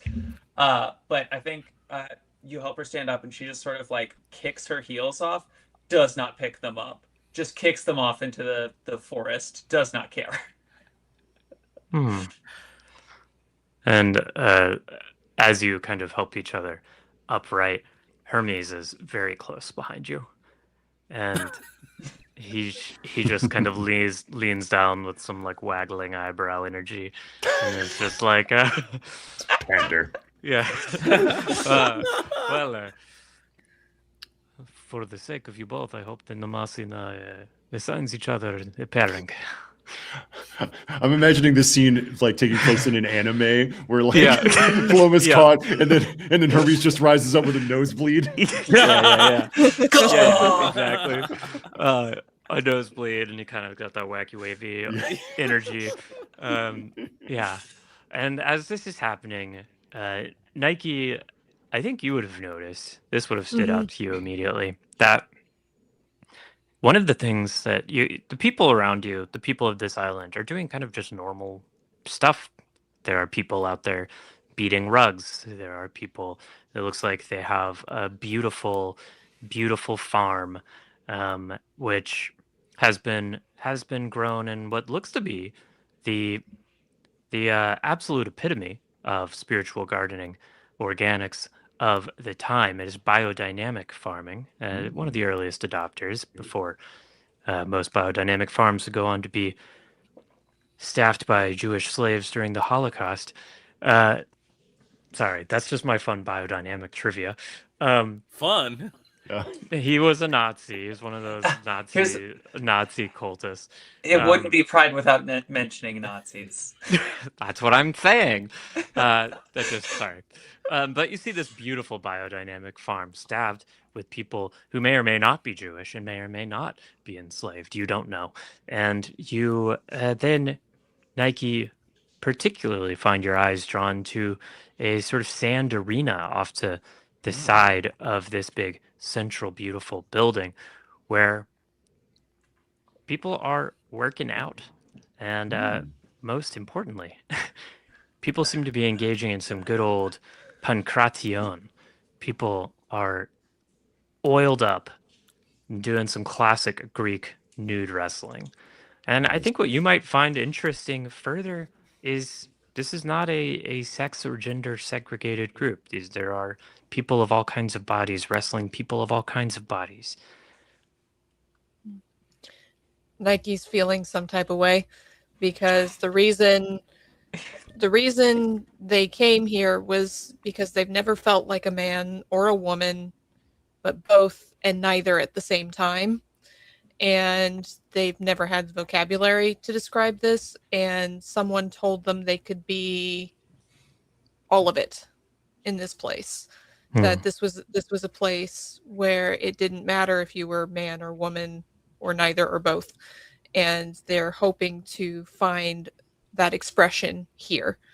And so seeing these people engaging in activities that he loves to do herself, and especially showing off the body in a way that's completely without shame, without regard to what your body looks like or what gender you were assigned, is just invigorating, and they lose some of that kind of crankiness they had on this ridiculous trip, and just like start kind of feeling an internal glow a little bit, like this is a place I could be me.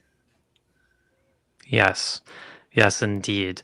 And as you're having those thoughts, experiencing those things, Paloma and Camille, as you are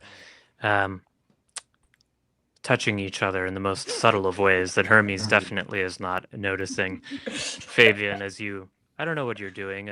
I would imagine you're still feeling the sort of after effects of this trance. Collecting myself and feeling the residual effects of this sorrowful trance, but and yeah, moving, and that's probably occupying a lot of my mental bandwidth as I'm stepping onto the shore and beholding the agora in the building down there. Yeah, and the many statues. Oh yeah. Oh gosh, yes. And Pogo Marie, perfect timing, having donated away to find a way to split the party, because you have finally arrived here at the central kind of colonnaded little area, and you are introduced here by Hermes to a new person who is introduced to you only as Hermes, and this person is wearing one of those same white linen-y suits that Hermes on the ship was wearing.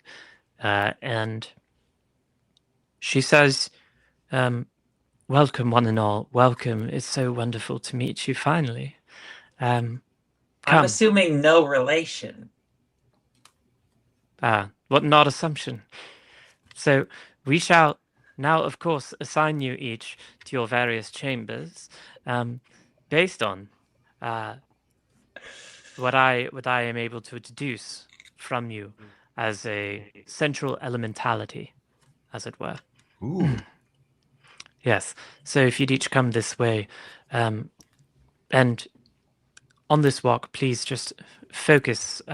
Please try to focus your spirit most centrally. And Yes. she walks you down this marble colonnaded hallway, and yes, and into this beautifully built new chamber, which has walls that incorporate these ancient Greek ruins. And the ruins are pristine and white, alabaster and marble, unpainted. Fabian. Yes. My Exquisite. eyes start to Fabian and see if there's a hair sticking up at all.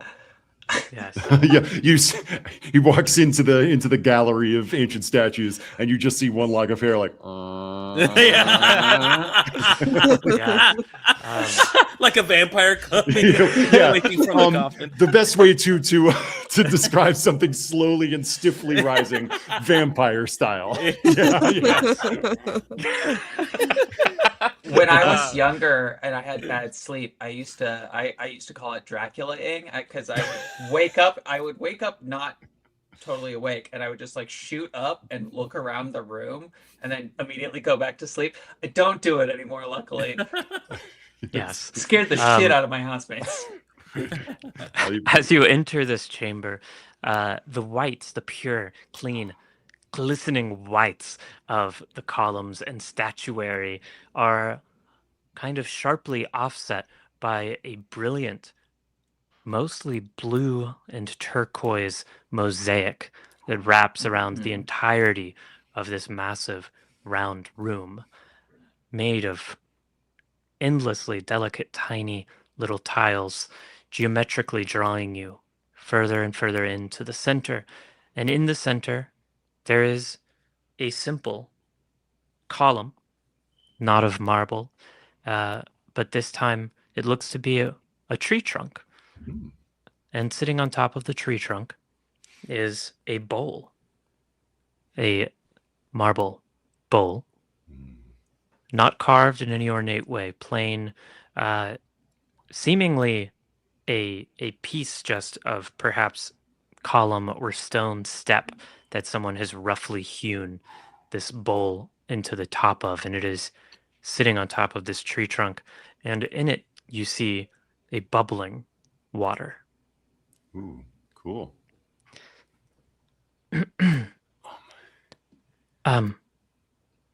In the order of your birth here, would you please approach, and I shall deduce your elementality.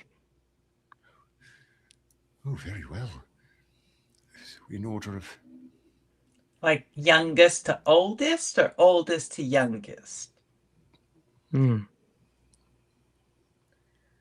Oh. Okay. Nike sighs and steps forward.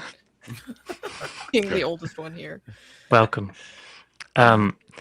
Step forward, and Hermes stands behind this pedestal across from you and encourages you to breathe deep of the bubbled vapors.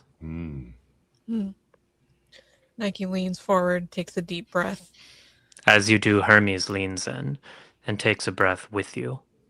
Awfully close, but not quite a kiss. Nike might have slugged him if it was. You watch Camille and Paloma and Fabian. You watch as Hermes' eyes can roll into the back of her head, and her body posture, which has up to this point been quite upright and proper, sort of tilts erratically, and she begins to mouth words that you can't hear from where you are, but Nike, you can hear them. Ora teonda on sandio etiopokone astro. And they almost make sense to you. And the first Hermes of the boat, now steps out from behind her and says, Nike, beautiful. You are fire. Sounds about Next. right. Oh, Who's next? Next oldest. I think I said I was 21. Yes. So then it will be me. I'm 22 years old. I walk towards, but I am shaking. I mean, what I saw was wild. There is an instinct to me to like run away, but I want to keep appearances. And when in Rome, when in Greece. Yes. So I step forwards. Yes. And again, you were beckoned to breathe deep of the vapors. And again, an almost kiss from Hermes too, who then backsplays in what looks probably painful as her eyes roll into the back of her head, and only you, Paloma, can hear as she murmurs, orato, singana, o nastantio. And Hermes, one, steps around her and says, you, Miss Turkal, you too are fire. Huh. Wasn't expecting fire, but I'll take it. Yes. Fabian, I believe you're next. Yes. And Fabian also approaches with trepidation. He is fascinated by this whole ritual space and is just like eyes wide, like loving the journey to this interior. He's like this whole ritual space is just like resonating with him. He's loving every moment of it. And now approaching the stone bowl on the tree trunk, the offer to intoxicate oneself. And he's just thinking about like, the vapors. It's rather like the oracle at Delos. They're going to be taking in sublime vapor and learning such secrets. And he kind of leans forward and breathes deeply. Yes, and you breathe together with Hermes too. And Fabian, can I have you do a roll for me? Yes, please. Ooh. What am I rolling? That's a good question. I'm not quite sure exactly what the right roll would be. Let me pull up a character sheet and see if anything makes sense as it jumps out. Oh, of course, I don't have the right PDF thing to look it's at fine. it. But you tell me, Ross. I don't think it would be an occult. I think it would be because you're so recently in this trance state. Mm. I want to know. I want to know if Fabian might find himself swept up in these vapors. So maybe if it's how much my body can kind of like interact with it and get on top of it, maybe that's constitution. But if it's like the way my mind and my will interacts with it, maybe it's power. Yeah, let's do a power roll. Okay. I rolled a 9. Extreme success. Amazing. Oh yeah. Yeah. You rolled a 9, an extreme success. And in this case, you draw forth of these vapors. And, well, I guess if you're rolling a will roll or a power roll, would Fabian have wanted to lose himself in the vapors to like experience what he's watching Hermes to experience? I think yes. He didn't come here to stay himself. He came here to go on a spiritual journey and get down to the root of things. Yeah, if anything, he wants to lose himself more. Yeah, that's and I think with an extreme success, he's going to get what he wants. And as you lean forward over this bowl of bubbling water, and as you do, time begins to slow, and your sensation heightens, and the time it takes for what took just seconds for Paloma and Nike to kind of lean over this bowl, it takes you eons.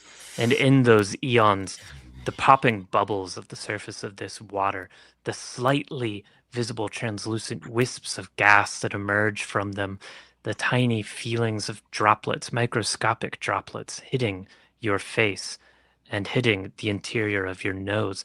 And all of it is so slow. Everything is so slow as to be completely still. All is still. You are still. Everything has always been still. Nothing will ever move again.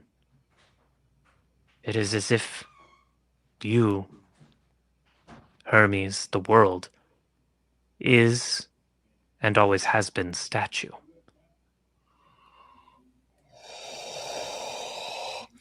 And it's like, yes. And I just was wrong. Nothing is change. All is one. Change is an illusion. There are no. We are a lie. The statues are the truth. Do I roll sanity here? Yeah, please roll sanity. Yeah. And while you're rolling that, that is what Fabian believes he is saying. Paloma, Camille, and Nike, you hear Fabian talk, and Fabian has wrenched himself back in the exact same way as Hermes too, and you can hear him saying now, well, Ross, would you like to perform what Fabian is heard saying by then?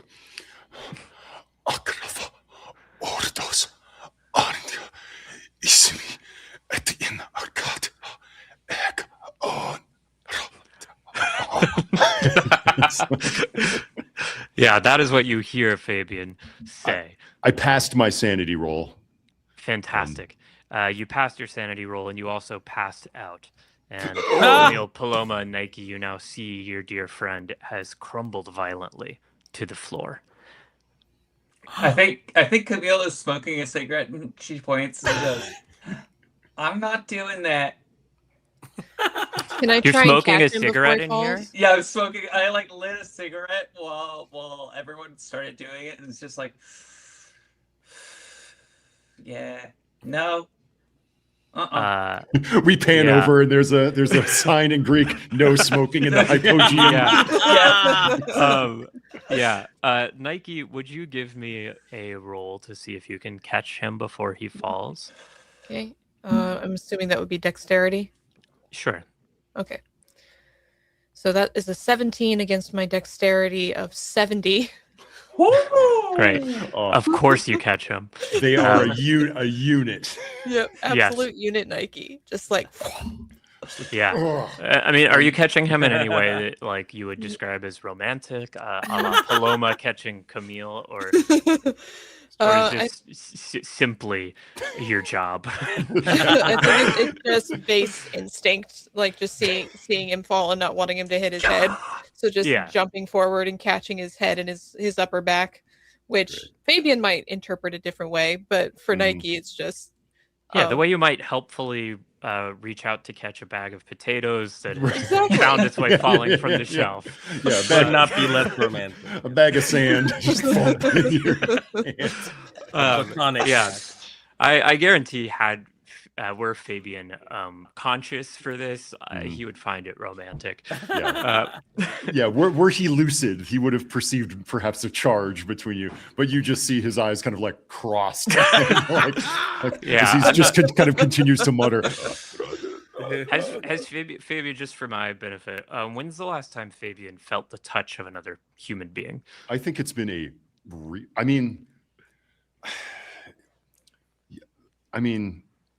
I think Fabian is a creature of yearning and not a creature of consummation. Of course. So no, I think he orchestrates his life to not come into physical contact with people much, and part of this journey is in a way to what you were describing about resonance, that you can touch these beautiful surfaces of statues, but that the human body has a resonant aura that is beyond its physical limits.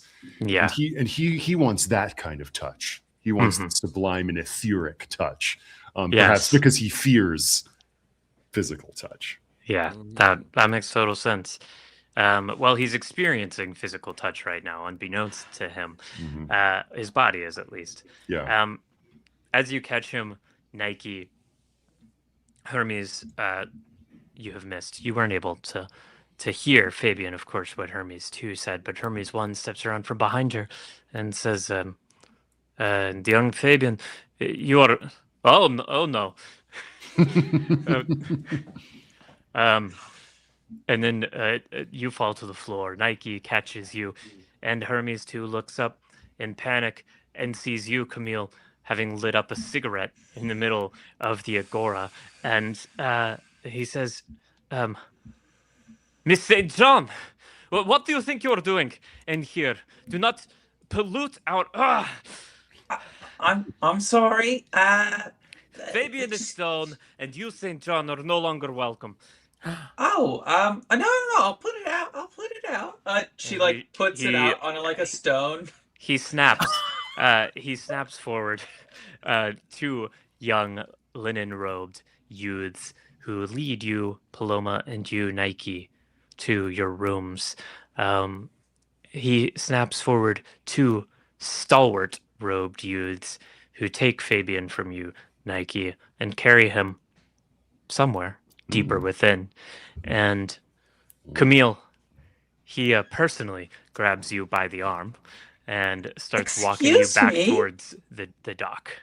She sort of slaps his hand and goes, "Excuse me, I came out here. God forbid a girl has a smoke while things are scary. There's a boy fainting. People are rolling their eyes back. I'm a little nervous. Let me just have this." If this is too much for you, then I encourage you to be leaving. Oh, no. Please. I'm a tough cookie. I can take it. It is the tough cookies who leave the most crumbs, no? No, usually it's pretty stale, so it's kind of sticks together. He grabs you, Camille, and he gets very close to you and looks quite intensely into your eyes.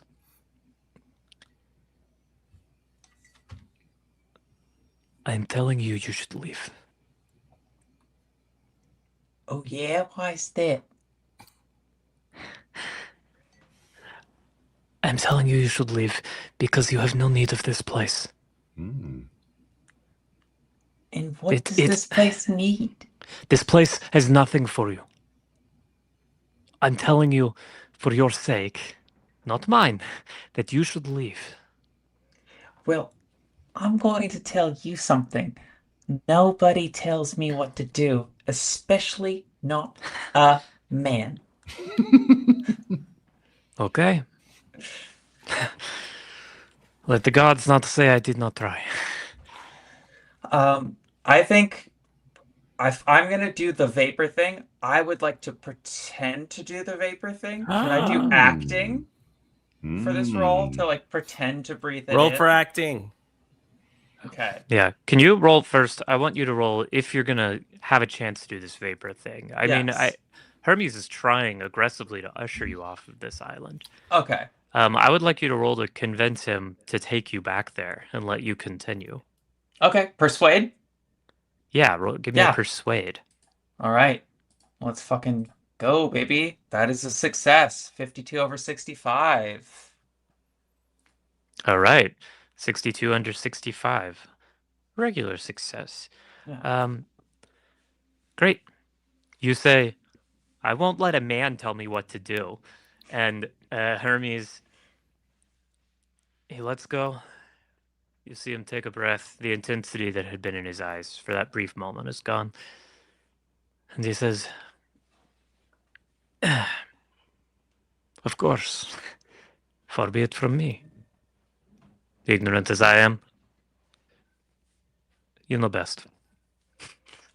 When he says that, can I get like a twinge of the fact that like is he trying to protect me in a way that is like we brought you here to stay here forever, kind of like warp you, or is it just like I'm mad at you for smoking a cigarette in the Agora?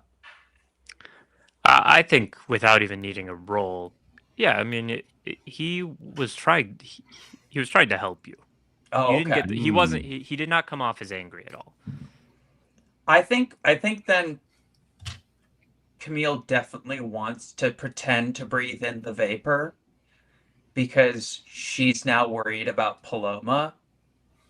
And did they take my stuff from me or do I still have my stuff?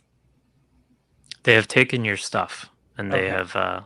Well, your stuff was being carried by some linen-robed youths. Okay. And I don't have like my purse or anything? Would you have given them your purse, or would you have kept it on Absolutely you? not. Yeah, you Absolutely can have not. it on you. Okay. I know that I have like a tiny little like 10 millimeter pistol in my purse Oh. just in case. Like, so I think she's just sort of. Okay. She lives in New York in the 1910s, and she's Sure. she's a No, very I buy it. sexually active entertainer. She definitely has a tiny, like a little baby gun, maybe one bullet in it. Yeah, I'd say you got a little one-shot. Yeah, Mhm. A little John surprise. it's mostly a way of getting people to back up. Mhm. It probably doesn't really kill anybody. Yeah, can I do acting to pretend to do it? So, because she wants to go find Paloma and get her Yeah. the fuck out of here. I don't even need you to roll for that. Okay. I mean, you can pretend to breathe. Yeah. And they're not watching you anyway. They're watching Hermes one, who has gone back in for an almost kiss, breathed in, done her normal incarata o eto ostara arte. And Hermes two looks at you and sighs and says, and you, Miss St. John's, you are fire. Hmm. Oh, everybody's fire except for one of us. All right. Well, interesting. Yes. I will have someone show you the way. And he snaps again and beckons a young person over who takes you by the arm and walks you off in the direction Paloma and Nike had gone. Can I sort of like look at Hermes one on the way back and see the expression on his face as I'm being taken away? He is expressionless as he's Okay. watching you leave. Yeah, Camille's real worried. Yeah. Fabian is, to answer the question in the chat, Fabian was stone. Naturally.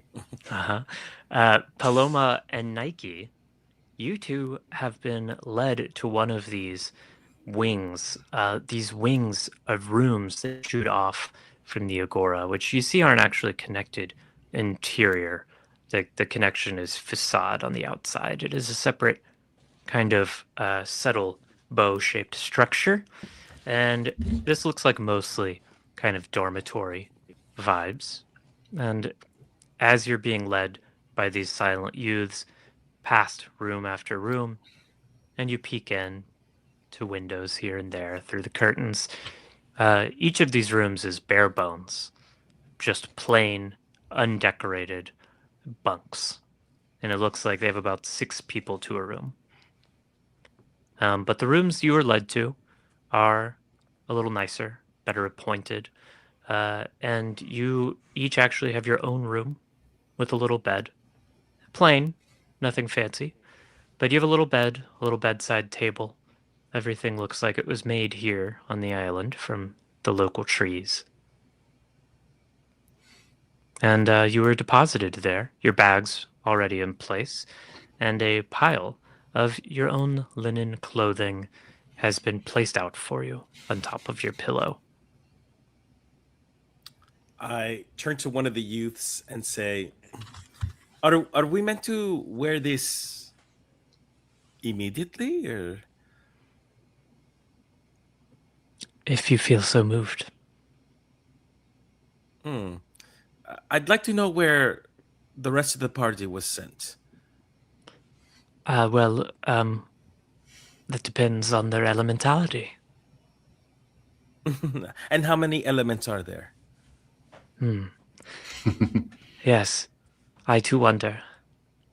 Oh, you don't know. What is to know? Mnemosyne tells us that though the philosophers of the West might argue knowledge is some sort of justified true belief, justification and truth, belief, these themselves are unknowns. So how can knowing consist of unknowing? I'm Paloma. What is your name? Hello, Paloma. Lovely to meet you. My name,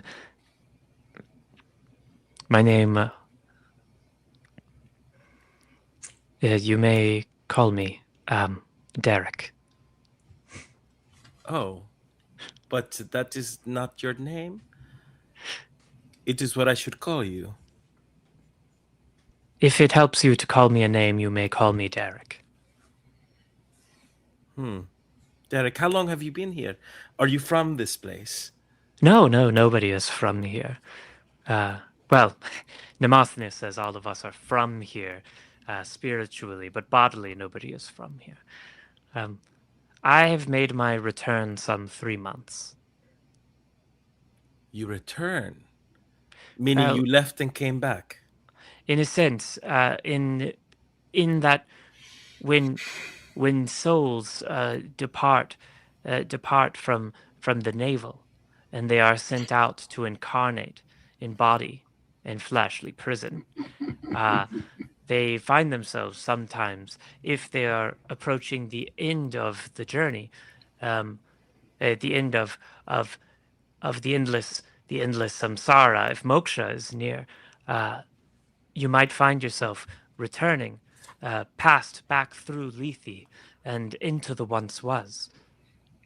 And Paloma, while Derek is talking, Paloma's just thinking like, "Oh fuck, this is supposed to be fun. What the hell did I get myself into?" But does not show that. Instead, Paloma's like, "Is there any way to meet up with the other flames, the other people from fire?" You may do whatever you are moved to do, until such a time as you aren't. Well, I am moved to reconnect with my party. Wonderful. Will you show me where they are? Oh, yes. Of course. Well, Nike is here in the room next to you.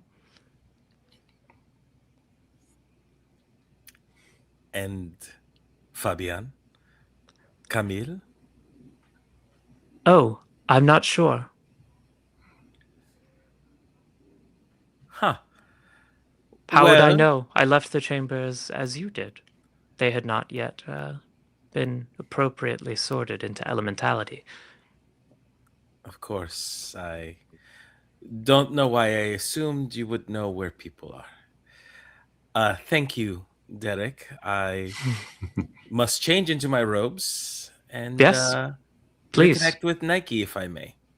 Yes, of course. Please change, if you feel so moved. If I need assistance, how may I fetch you? You can fetch one of us simply by requiring it. So I will just say into the ether, I demand Derek to come. The ether is such a foolish fiction. Nimasina says the ether is a lie invented by the scientists of the West.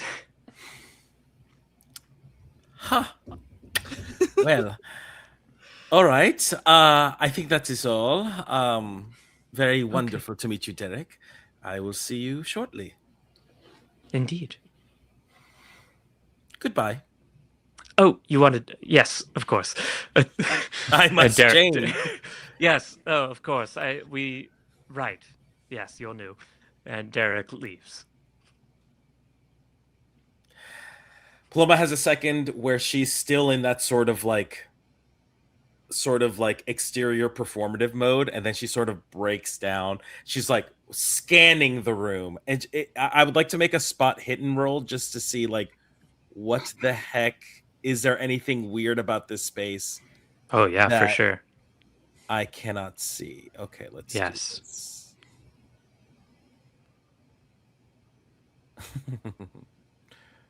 Well,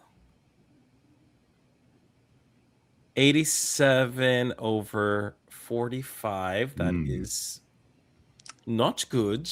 Would you like to perhaps push this roll? Yeah, I think I'm gonna push the roll. Yeah, That's Push the the move. roll. Push it. Push it.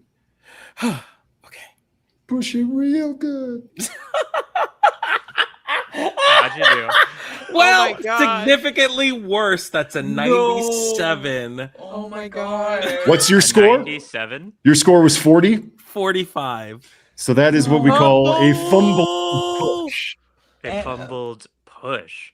The worst. Fantastic, which possible means something terrible happens. Oh, okay. Um, Fun. Yeah. You like Perfect. that. You like that. Paloma. My head you- explodes. You find yourself overwhelmed. You're wondering, what the fuck did I get myself into?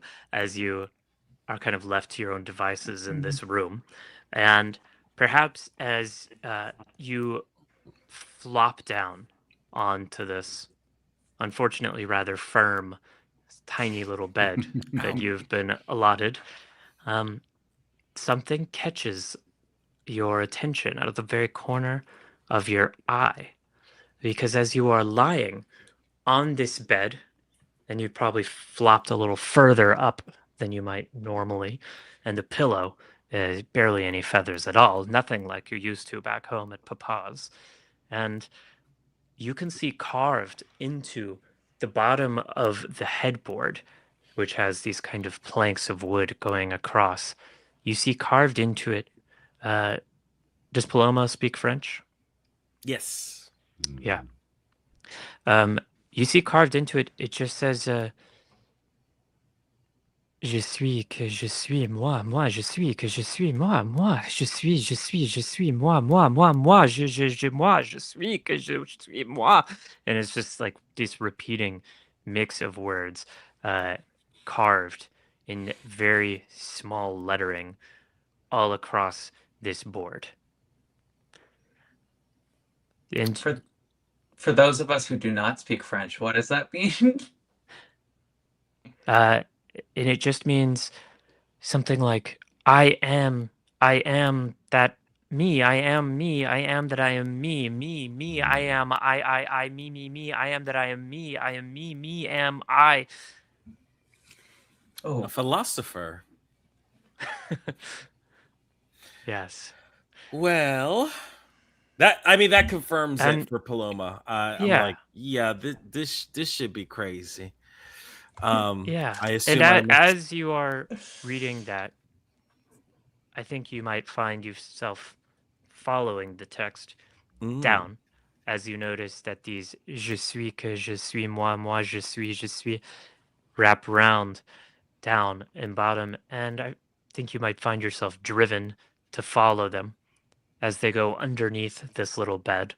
And with that fumbled spot hidden, I think you might find yourself caught up in the desperation of this moment to know what this person was experiencing.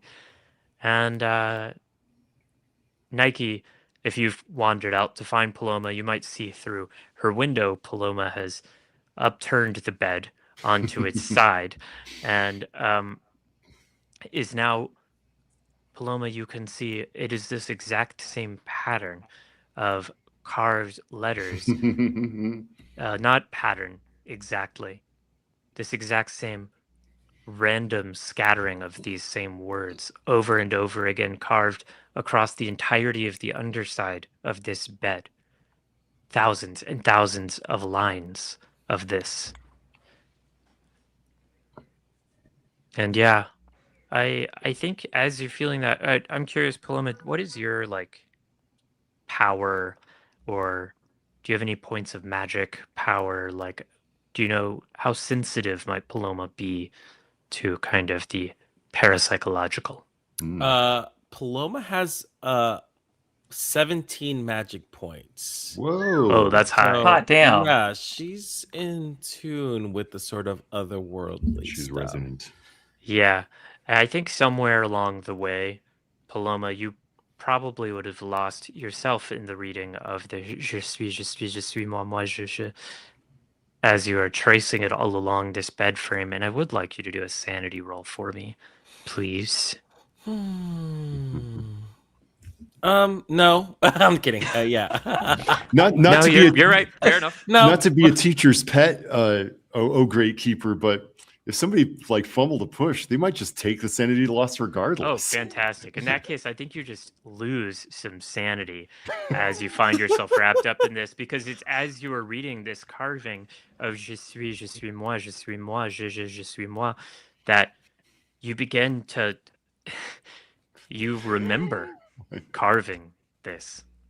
Oh my You- gosh. You remember it. You are carving this. You are carving this because you are you. You are you, Helen, and you will never let them take you away from yourself. And I guess let's say, I don't know, what's a good sand loss? Just a point, 2 points, maybe 2 points of sanity. Let's say 2 points.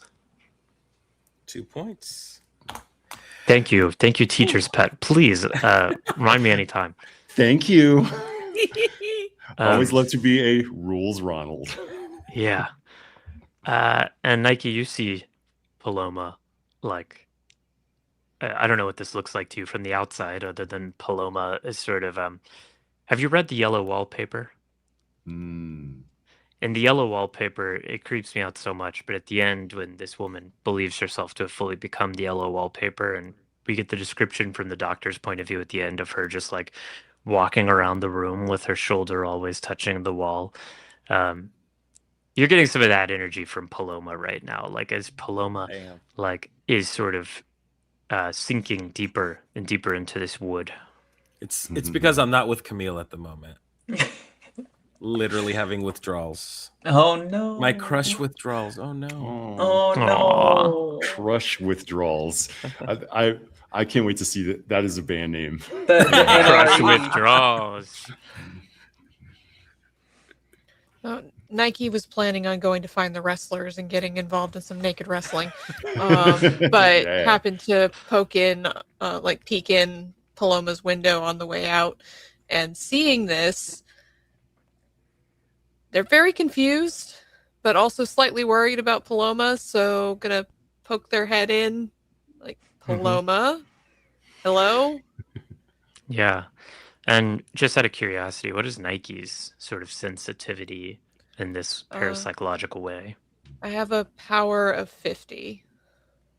And just how do you imagine this character? Like the way that you've played them, they seem kind of, I don't imagine that. They're very come up to- physical. Yeah, they don't- very they much don't- about the physical world. I don't think Nike's very in tune with the spiritual or even thinks about it that much.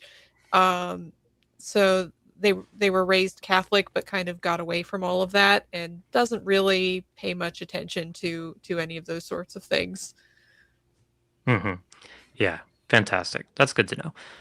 So as you poke your head in and you say, "Hey, Paloma," she doesn't answer. Maybe until if you do, No, what would you do if she just ignored you?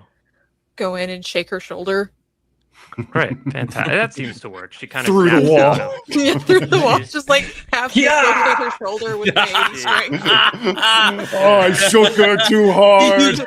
Yeah, yeah. You kind of you have a Lenny moment here. Oh, And, that seems to work. That's able to snap Paloma out of whatever she's experiencing. Nike, oh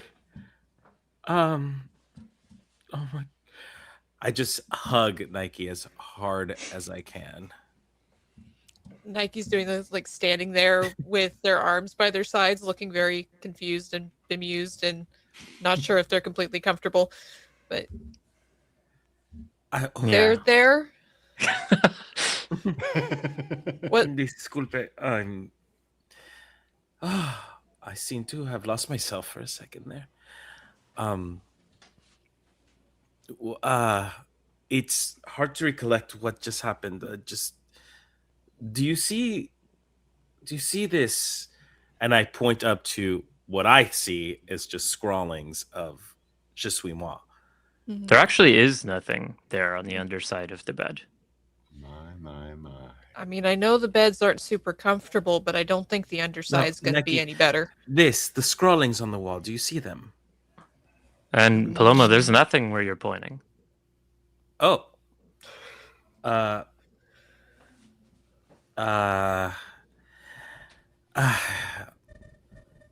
seem to have lost myself. I am so sorry.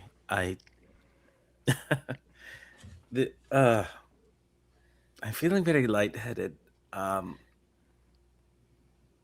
hope I wasn't disturbing whatever it is that you were doing.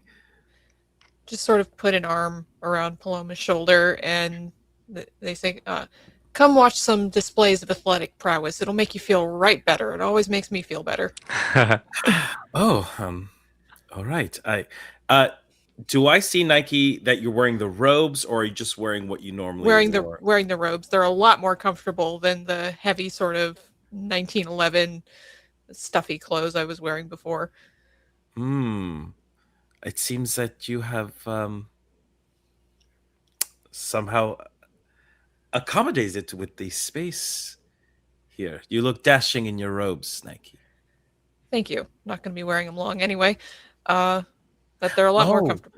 Yes. Paloma, will you allow Nike to escort you to the sports arena? Yes. I will also take the time to put on the robes. Okay. As well. As I'm having conversation with Nike, I am undressing and putting on the robes. Great. And I will, yes, Nike will escort me to the... Yes. And as you're walking to the arena, you see Derek has come sort of... no one here really seems to run, but walking quickly back towards you, and he says, "Oh, wonderful. I'm so sorry, I forgot to mention. At Vespers, it's such an honor. What a real treat for you. At Vespers, Namasina will be delivering the next lecture. Tonight's title, as has been announced just now, Theoretical Sorcery. So, make sure to be present. You're free to do as you will until then, but I do urge you to be present for Theoretical Sorcery." Thank you, Derek. Sure. And thank you, A. Pantaloni, for the title, Theoretical Sorcery. Excellent.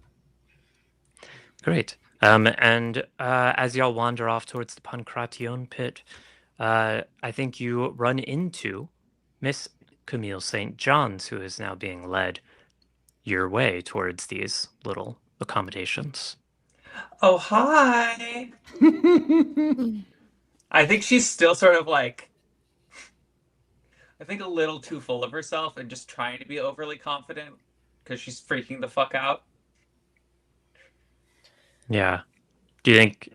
I mean, how apparent would it be to Paloma and Nike that you're freaking out? Oh, very.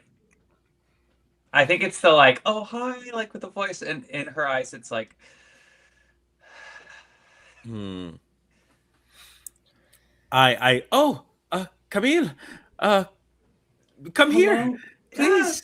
Paloma. I see you've done the whole robes. Yes. I mean, Nike was wearing the robes, and so I decided to wear the robes with them. You are not in your robes, yes? I'm being led to a room. Um, Isn't that grand? yes, quite.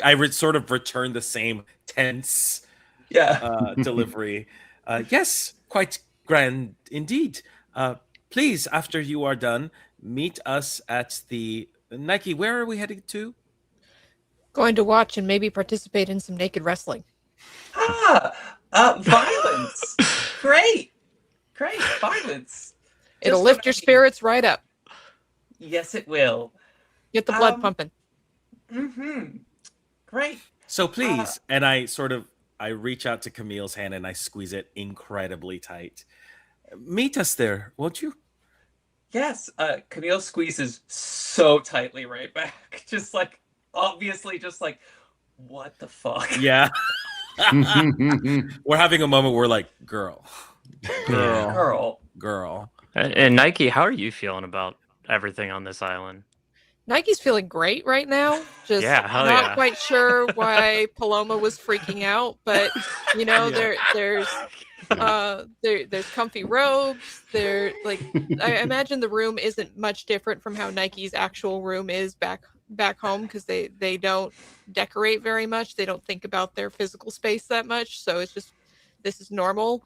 Gonna go do some athletics. People seem to be having a good time. Like they don't really know what Paloma and Camille seem so freaked out about. Mm-hmm. Beautiful. Mhm. And with that, let's say you two make your way to the sand pit where people are sporting. And Camille, you allow yourself to be led to your accommodations. And I would like to turn first to plug, donate, please, to Tony's Place, who provide amazing services to queer youths in Houston, Texas, and are, as far as I know, are just a normal, good organization and not either some sort of cultic Greek island society. Um, Well, it's in Houston, unless there's a Houston in Greece. yeah, so it can't be a cultic Greek island. Um, Look, but they have a lot of islands. Someone said that earlier in the chat. So yes, Houston? Houston, yeah, no Houston, islands. the island in Greek. Oh. Greece? No. It's a city in Texas, actually. Not many islands there.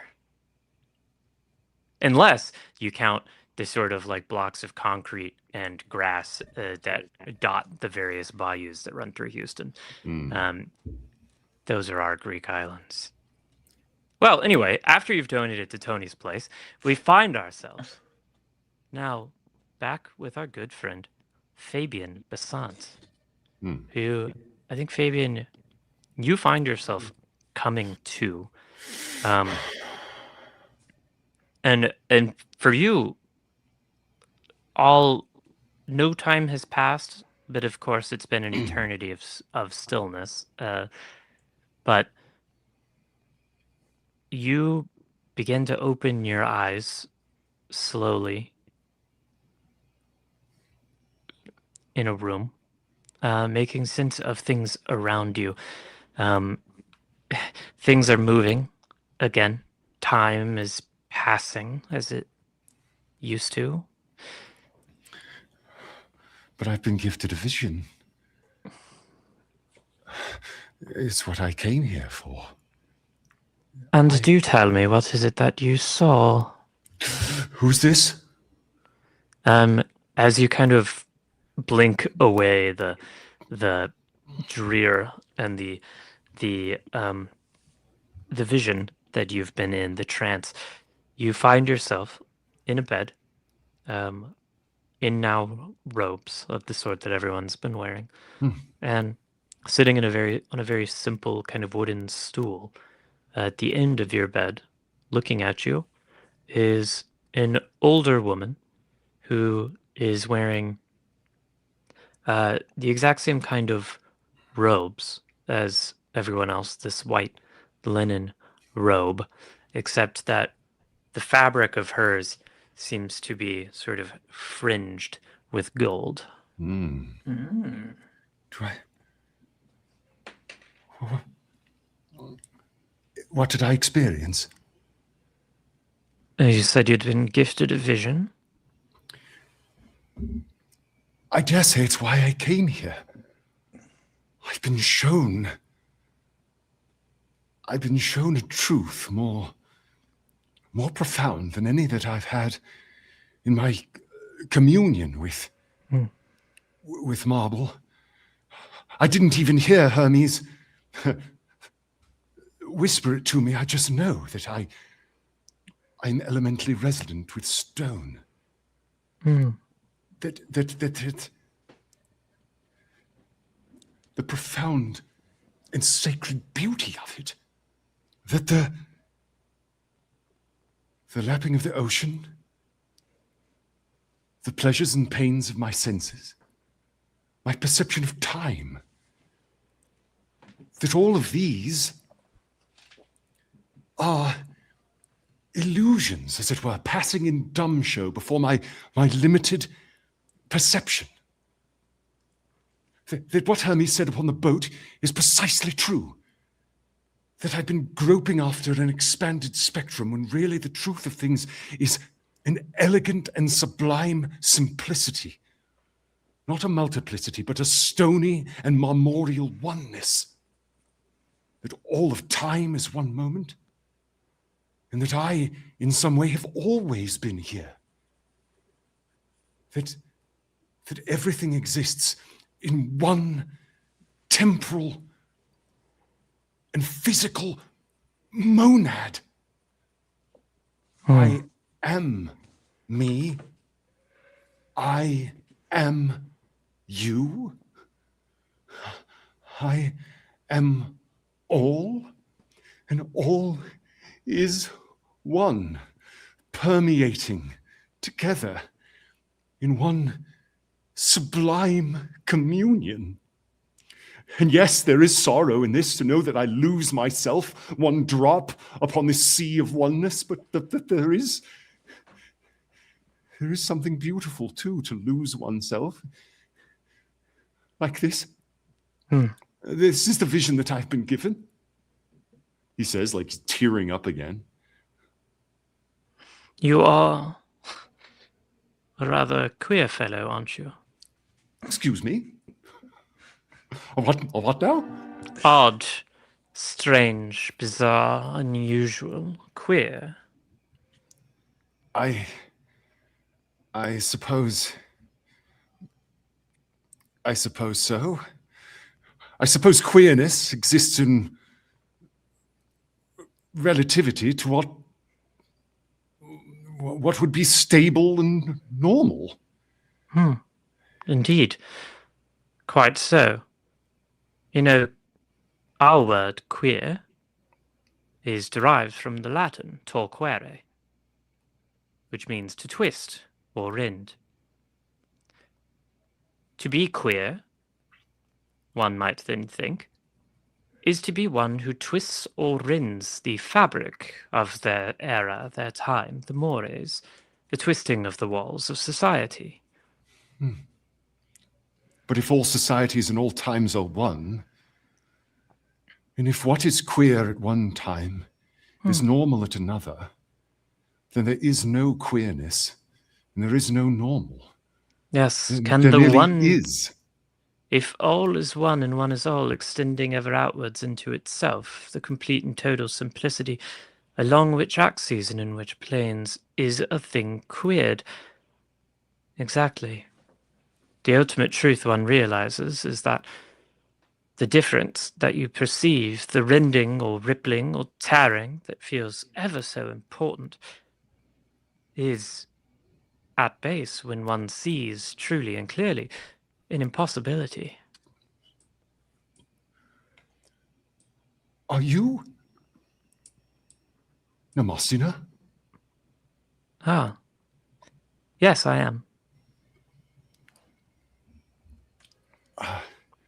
And you are Fabian Besant. Yes. Although suddenly I begin to realize why it seems so many of your acolytes here doth one name and take on another. Yes, what's in a name? What's as in it a were. name? Yes, a rose by any other name would still be a tree, perhaps, or a zebra, or a boulder, or a volcano, or a nation, or an emotion, or a god. Yes. Why would Capulet slay Montague if they knew that they were really one? What's in a name? Yes. Why would Capulet slay a Montague? Only because they are Capulets and Montagues. If only we could share this beautiful and sublime truth that humanity is too arrogant to perceive. If they could realize the oneness of all things. Yes. If they could realize the oneness of all things, then what, young Fabian? Because so many things follow once your eye has been opened to the truth. For I assume you have read the symposium. Yes. Yes. I thought about it many times on my journeys with my companions, thinking about how in these ludicrous bodies of ours, once they had a sublime oneness of their own. Yes, of course. Knit together. I too, when I was your age, and I found myself wandering eastward much as you have, I found myself thinking much in the way of Aristophanes in that ancient text, encouraged by the idea of human bodies once stitched twain, split by the gods, and seeking now ever after their missing part, their missing half. And it was comforting to one such as me, a woman who found myself yearning after women, which was, I was told, a queering and rending of my expectations and my home. I found myself finding quite solace in the idea proposed by Aristophanes. Perhaps there was no truer love than a woman yearning for a woman, for this was the pure yearning of a body once consistent and whole.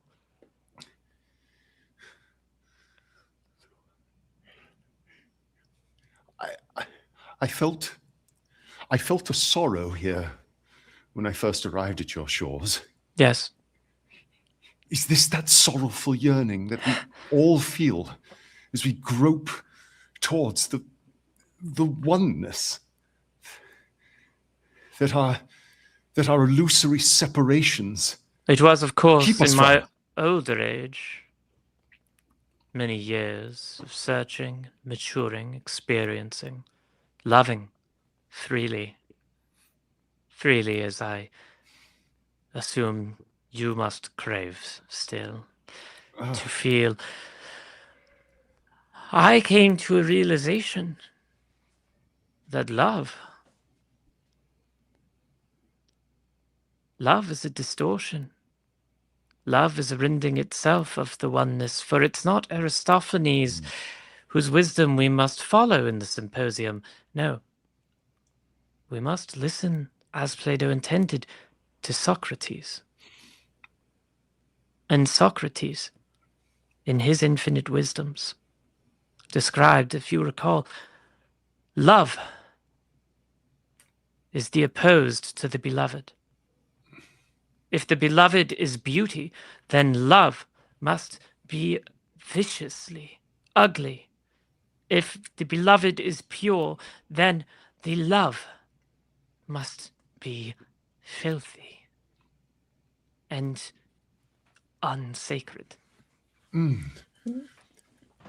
I suppose in an infinite oneness, and he's like sitting up now. Really, still feeling the wine throbbing in his head, and he passed out on these gases. Like, yes, in a sublime oneness, what is filthy is sublime. All opposites collapse. No, it's not so simple. You make it sound easy, Mr. Besant. But I What would don't you have think me- you've what- quite what- yet seen the deeper truth. that Show there me! is Show me the no- depths!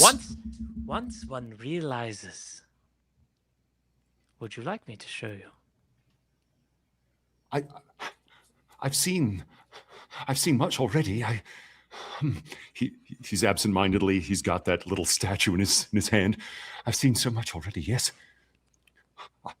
If there are inner mysteries of your little Arcadia here, then I greatly wish to know them. And I was so enjoying talking to you. What? No. I will show you the true nature of love, young Fabian. If this is what you wish to know. Why else would one come here? Why indeed? I thought much the same as you once. She stands up and reaches over to help you get up out of the bed, if you'll allow her to. I lift myself out with her assistance. Her hands are very soft and warm. Her touch is gentle. Mhm. And she leads you out of this little room and down a hallway. Yes. I move down, all the while thinking of like everything I've heard about like the Eleusinian mysteries and like moving deeper into these mysteries Yes. that reveal these And- truths. And exactly on that exact note, this whole time that she is guiding you, she is sort of rounding off, spiraling through just all these things you've heard about. You know, the followers of Demeter, it was said, would gather in the cedar groves, and, as the Elegiacs wrote, and her knowledge is seemingly infinite. God, yeah, she just knows so much. I'm curious, on this journey deeper and deeper, are we passing any statuary? That's a fantastic question. I think, yeah, so in this first hallway, in this sort of upper hallway, no, it's a very plain, unappointed Okay. hallway. But then you turn, and there is a very simple door, which opens, and it seems to open directly into natural cavern. And you find yourself walking down carved stone steps that have just been kind of hewn directly into the flesh of the island itself. And here, as you start to look and as your eyes adjust to the darkness and the gentle light of candles, which are lit here and there, it's not pitch black, you can start to pick out, your eyes, of course, what do seem to be carvings directly into this rock. Faces and forms, figures, human figures. Some seem to be newly carved, and some seem to be very, very old. How old is this place? And are they evocative of the Greek reliefs that I know of? Some are in the style of the Greek reliefs that you know, and some are in other styles. Some are Greek, some look perhaps Egyptian, others look in styles you're familiar with from India, from Japan, from all over. And every one of these statues that you can see, they all, though they look different, they all have their own aesthetics. They all are evoking the exact same kind of just ecstatic, exuberant love. Amazing. I am beside myself with joy and fascination looking at this. I am being taken into the Holy of Holies here. It's like, it is just as Madame Blavatsky speaks of. The Theosophists, and of course, they're strange and. Please don't pollute such sacred place with the name of that con woman. But here it is. Here is the oneness of all of seemingly every culture that we did not even know were in this sort of sacred communion, a oneness pointing towards one holy and sacred source. Young Fabian, you misinterpret. Teach me. This is no Atlantean birthplace of human culture.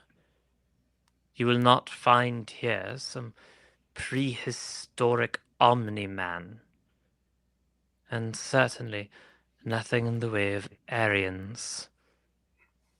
This is a cave of truth. This is the cave of love. How strange. I go in search of platonic truth. I enter the cave. Quite so, young Besant. Quite so. Your professors would be proud. And she has now led you down this kind of serpentine carved stone stairwell, and suddenly a small little underground grotto opens up before you, and the entirety now, all of the walls, floor, ceiling of this natural cave are these reliefs in all these different styles. And again, some look just carved, and some look so weathered as to be almost indistinguishable from raw stone. Fabian, of course, cannot help himself. He approaches one of the figures on the walls and is like touching it and caressing its features. And as you make contact with one of these reliefs, let's see, I suppose a power roll. Okay. We'll see if this is one of those moments where, you know what? I'm going to spend 1 point of luck to make that a hard success. Yes. Fantastic. Well, I'll say what a success means here is as you make contact with it, you almost feel your mind like wrenched into this wall, but you're able to hold on as you are just buffeted by a torrent of exuberance, lust, romance, all the sweetness of love. And I think, okay, great. I feel that wrenching pull towards the thing, the stony relief carven into this wall. And then I get on top of it, but I still feel this flowing of love and romance. Oh, we've gone past $1,000. Thank you so much, everybody. That's awesome. Thank you all. And yeah, what can he do at this moment? At such a moment as this, but he leans embraces the statue, and is now this. Are you going to let yourself kind of be taken by this torrent of emotion? Because right now, like, some part of you has managed to hold on to yourself. But if you're choosing to let go, you can. Okay. Okay, so what this I'm feeling myself sort of like pulled towards this thing. It's like as you touch this thing, someone has opened up a dam behind your mind, and you are feeling all the pressure of like this emotional water forcing past you. And it's like some small part of you is barely managing to kind of hold on and not be swept away. Okay. I think if he was back in a Don's chamber back in Cambridge, he would hold on. If he was in his parents' house, he would hold on. If he was at the boys' school he was raised at, he would hold on. If he was in a salon, he would hold on, but he's in the omphalos. It's You're like, in the jungle now, baby. and his hand reaches up to the cheek of this like Spartan youth carven into the living rock of this space, and his lips Yeah. close over its mouth. Yeah. Did you reach for an older looking one? Yeah. Yeah. Yeah. Your lips close over the mouth of this stone boy of old. And as My perfect As you do. Galatea. Can you roll Boing, for boing, boing, sanity? Yeah, sorry. The sheer force of your erection springs you from the wall, saving you. Yeah. My erection sends me blasting across the room like Wile E. Coyote. Yeah. No. Yeah, can you roll for sanity, please? Here we go. Okay. Look, I have a high power, so my sanity is high. So I realize That's okay. Yeah. I did pass my sanity, 42 under 75. Great. Perfect. Woo! Yeah. So you actively let go. You allow yourself to be kind of swept into the emotions, just reverberating through this stone wall. But because you do have high power, and probably because you have a lot of experience personally with entering kind of trance and meditative states, you stay sane enough to kind of keep hold of yourself even as you allow yourself be swept in. Okay. I Um, surely must. I mean, this is such a potent experience. Surely I still take some sanity loss. Well- you freak. Yeah, I mean, Yeah. take as many points off as you want, Russ. There's many Um, points as I want. Okay. 50 points of sand in one. Okay, go. I'm Yeah, gonna I mean- imagine. Here's how I'm gonna imagine that this would have been like a D8 of sanity loss, yeah. but I'm gonna Because in roll. this world, sanity loss is happening when you're encountering truth. Yeah, Right. exactly. So Yeah. I'm gonna say I lose just a mere 2 points of sanity. Great. And that comes always with a involuntary reaction, and that Yes, it does. that involuntary reaction is I'm not just kissing it. My leg now like straddles this thing, and it's fully like an erotic Yeah. embrace. And Namasana, to what Namasana can see, yeah, you were just kind of embarrassingly humping this wall. Yeah, but that is not I'm you. grinding, folks. Yeah. Yeah, The you're not pestle aware. is in the mortar. They call okay. him the rock tumbler. You can't even. You don't know. As soon as your lips touch this, the stony lips of this long lost Spartan youth, your body is irrelevant, long behind. You are this boy, while still managing to be Fabian. You are this boy, and you are the woman next to him, Ooh. and the woman next to her, and the person above them, and you feel your awareness, rippling out as you become all of these people that are hewn into the rock. You are hewn into the rock. And you're not all of these people. You are one people. You are one person. You are one. You are this cave. You are the island. And above all else, you are in love. And you are love. And the joy, the exuberance is overwhelming. Oh. And in fact, you're going to take 2 more points of sanity loss just because it feels too freaking good. Oh, rolling for pleasure. Okay, great. Yeah. Yeah. And I think we will leave you here for now. Great. So just you just see like the camera like rotating around this subterranean space, thousands of like stony eyes gazing into its central point of the grotto, and like you can see like almost as if you're looking through the eyes of the various statues at this little scene of Fabian Yes. just making love to this statue, and finally just like a little close-up of his lips, like dandling the lips of this Spartan youth, and just a tiny little like Yeah. before and then before we cut away. in that beautiful little vignette that you were just describing, it is as the camera zooms in on those lips and maybe pans up the face of this Spartan youth.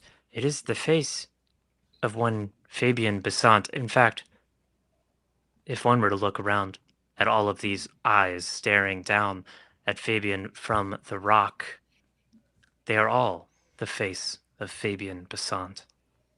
I am me, am, I am me, am, I am me, I am me, we are. Cut to the sand pits, where Nike and Paloma and now Camille St. John's. Oh, I'd like to do some investigating Oh, before I okay. go over. Well, let's turn to you real quick, Camille St. Yeah. John's. What are you investigating?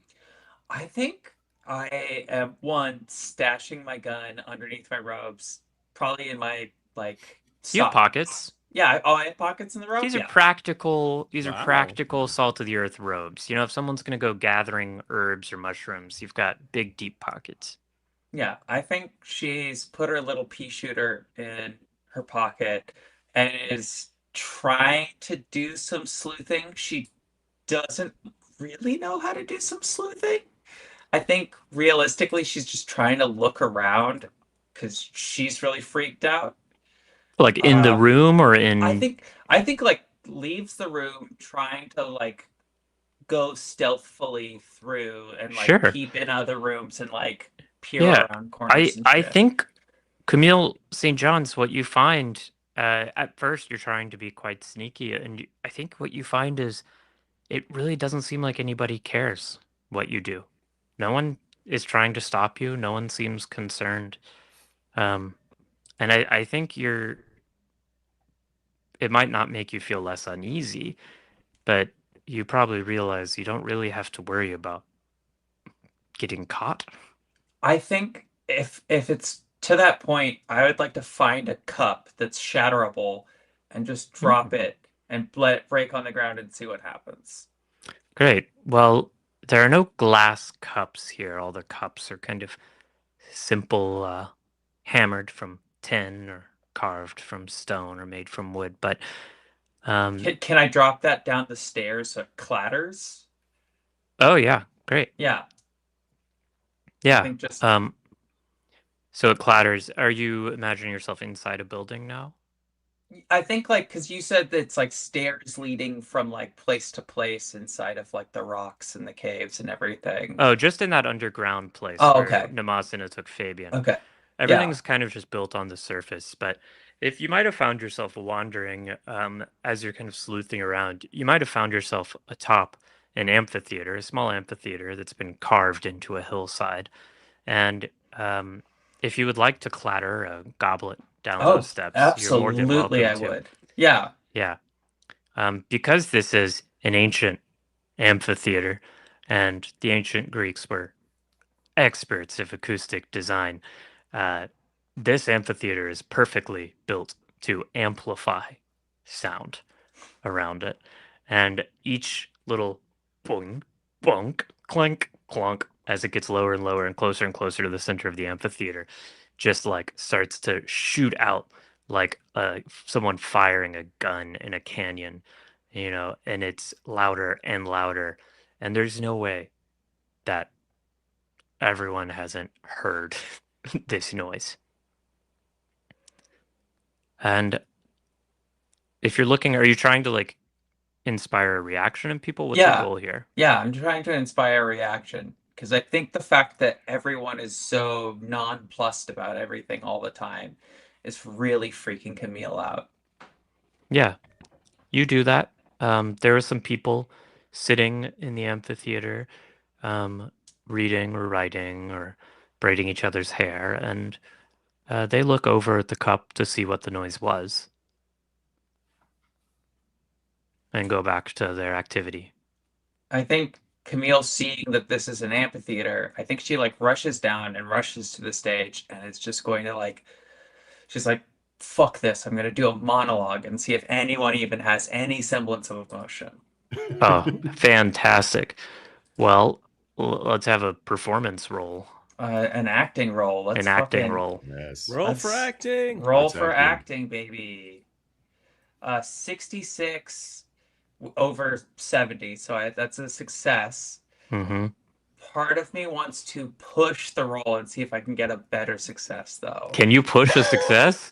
I can push the success, right? Yeah, you can All push right. a success. Push a success. Let's do All right, it. 38. And then what do I have to get in order to get it to be a critical success? Well, there's the levels of success. If you roll under half your value, it's a hard. If you roll under a fifth, it's an extreme. Okay. But once you put, Mav, you might correct me if I'm wrong here. Once you push, can you spend luck on a pushed roll? You cannot spend luck on Yeah, Oh, a okay. I So didn't then- think so. Then 38 over 70. Yeah. Okay. Yeah. In this moment, I think she just out of the air does some Shakespeare, like fie, unknit that threatening unkind brow, and dart not scornful glances from those eyes to wound thy lord, thy king, thy governor. It blots thy beauty as frost do bite the meads, confounds thy fame as whirlwinds shake fair buds. And she just keeps doing the the soliloquy of fate of Kate at the end of Taming of the Shrew. Yeah, beautiful. And sorry, I was distracted looking at other suggestions before that. It was on your push, you just got another normal success. Yeah, another normal success. Great. Okay. Fantastic. And as you're doing that soliloquy, I do think some of these people start looking up at you. They might still be braiding hair, or but those who are reading have kind of looked up from their book and they're watching you. And I would say they seem, to your performer's eyes looking out at this audience, they're interested. Like interested, or just sort of like, hell yeah, passive. Yeah. Okay. I think in that, like, I think as she's going and going and going, she just sort of gets like really frustrated and looks at them, and she just goes, ah! And then like runs off to go find Paloma. As you scream and you run off, they all just kind of politely clap. Work. Fantastic. Very interesting great. interpretation. Yeah. And you find Camille, Paloma. Paloma, you're sitting down, I think, on the outskirts of this sandy arena. Mm-hmm. And Nike, do you think you would have joined in by now? Oh yeah, the moment they got there, like just stripping off the robes, grabbing some oil, getting all oiled up, and just Great. like, let me in, coach. Yeah, a couple of the other people there helped oil you up, and they striggled you off, so it wasn't too oily. You don't want to be unfair. We're not hog wrestling here. We're doing real wrestling. What the fuck? So yeah, you join in, and Camille, you find Paloma watching as Nike is going up against just a behemoth of a woman, and Nike, I don't think you've ever seen a woman this much bigger than you. Mm-hmm. She's probably like 6'5", and I mean, she's solid. Mm-hmm. It's extremely impressive because my size is 85. Yeah. Yeah, no. Mhm. That it's very unusual. Mhm. Probably exciting. Very exciting. Yeah. Crack my knuckles. Oh yeah. And she says to you before your bout begins this time, because I think you've been in here wrestling, and Mhm. you've probably been to a few, and I think you might have have worked your way up to the sort of final round of a little impromptu tournament here in the sand pits. And she reaches out to clasp hands and says, "Make good use of the body you have." It is a good body, like your body. Ooh. My body is functional. As it should be. That is what bodies are for. Love this Yes. flirting. This is Yes. amazing flirting. Yes. This is the best flirting ever. Nice body. It's functional. Mine too. Yeah. When two autistic people meet. Before we begin, I wanted to note that I noticed you had put significant work into developing deltoids, which I find too many overlook. I spend much time on it, and I appreciate your thighs. They are quite powerful. Thank you. Shall we?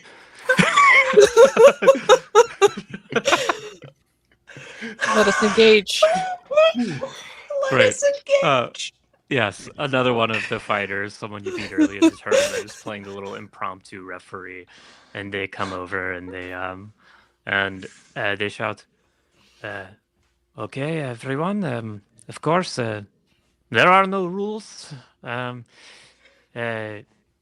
Whoever is better suited for the body they possess shall become on top. Begin." And Nike mutters, "I am always on top," and gets ready to go. Great. And let's have you do let's do a little combating athletic checks, strength checks, perhaps. So strength, okay.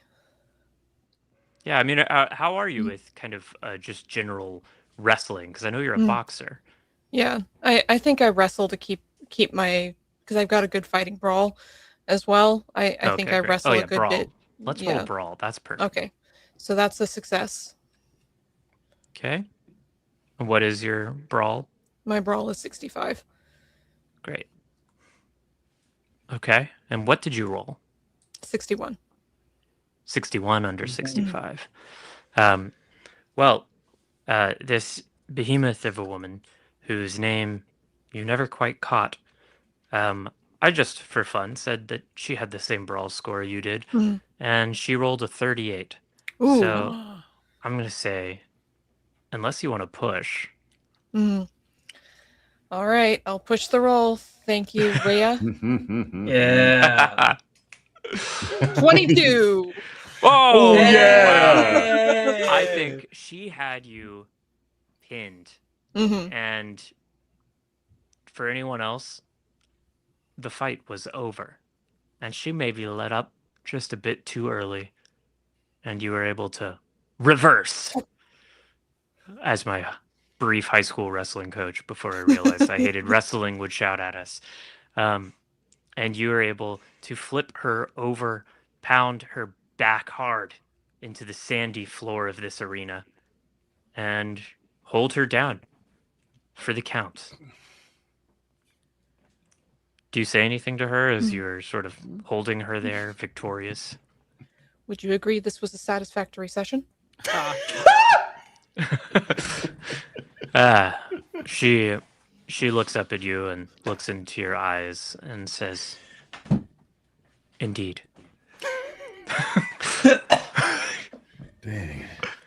Yeah. And Nike pats her bicep appreciatively. Yes. Fantastic. And as you are helping each other up off of the sand, I'd like to hear a brief vignette.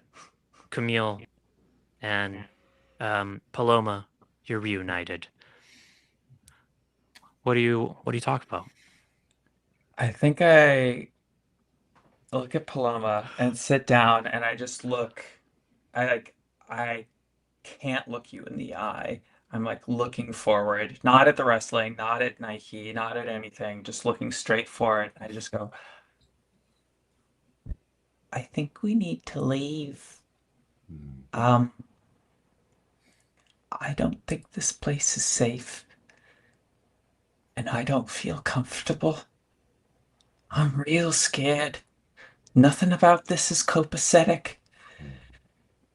It all feels on the sly, and I don't think I can do this. I think Hermes was right. We have to get out of here. I share your sentiment, Camille. I found something in my room that has left me changed. I saw scrawlings on the ceiling, and I referred to myself as Hélène. But And when I talked to Nike about it, there was no scrawlings there. This place is making me unravel. But look at Nike. Nike's having the best time of their life. How are we to pry them away from this place when they feel so themselves? And Fabian, I have no idea where to look for him. I don't think that Fabian is gonna leave this place. I don't think Nike is going to leave this place. This is home for them, and everyone here feels at home. I don't think I'm going to feel at home here. This is not home for me. I still look ahead at the match, but my hands are getting closer and closer to Camille's until we gently just graze each other's fingers. I just need physical connection because I can't look at Camille right now. That would sort of give everything away. But I'm trying to hide my hands in the sort of robes that I'm in to sort of just reassure Camille and make her feel connected physically. And I need that as well for Paloma. I think when your fingers graze Camille's hand, like as a pure, just like visceral reaction, she grabs your hand really tight, and it's like the first time she's looked at you, she just whips her head over and she just goes, I'm not leaving without you, but we're gonna have to go before that symposium because everyone will be in one place. We can get out. Maybe there'll be a boat somewhere, but And as you are saying that, you begin to hear bells ringing, beautiful bells, as an echoing call is spread from robed youth to robed youth across the island. Vespers, Vespers, Vespers. It's begun. I think now's our time. You don't even want to make an attempt to try to get Nike, convince Nike, and even try to look for Fabian? Is it too late for them? Nike. This is all told through whispers, by the way. Nike, you've now helped each other up, and this woman, your opponent, is saying, a shame. I'd hoped for another round. But, of course, even such a riveting combat exercise has nothing on a lecture from Mnemosyne. You will enjoy this. I'm sure our bodies will meet again in combat. Let us hope. And she's going to start leading you where you can now kind of see everyone is going back towards that amphitheater where you'd been performing earlier, Camille St. John's. I think it's like this moment where I want us to hang back. Like, I see maybe you start to get up and I just sort of like pull your hand back down and just be like, please just wait with me for a second. I don't know if I can go in there again. You were there earlier. Yeah. I'm just trying to get anyone to react to anything. Nobody cares. Nobody cares about anything. These people feel like they're trapped under a spell or something. I don't. Trying to talk to them is absolutely pointless, I think. It's just, it feels like I'm Odysseus and these are Lotus Eaters, and it's like the classics that you have to worry about, that they tell you to not be a part of something. I just, I can't get you swept up in this too. But You just, Camille, we are on an island. How are we to escape? We need the assistance of someone that knows how to use a boat. I mean, I don't know how to do any of that. Do you, Camille? I would swim. I'd rather die out in sea than fall apart I here. kiss Camille. Yeah, I think Fully. Camille like immediately like grabs the back of your head and just full in, deep tongue. Yes, fully. I would swim. Really, I would do anything for Camille at this moment. Great. Can you Yeah. each give me a will roll? Oh fuck. Sure. Where is Will? Where is Power.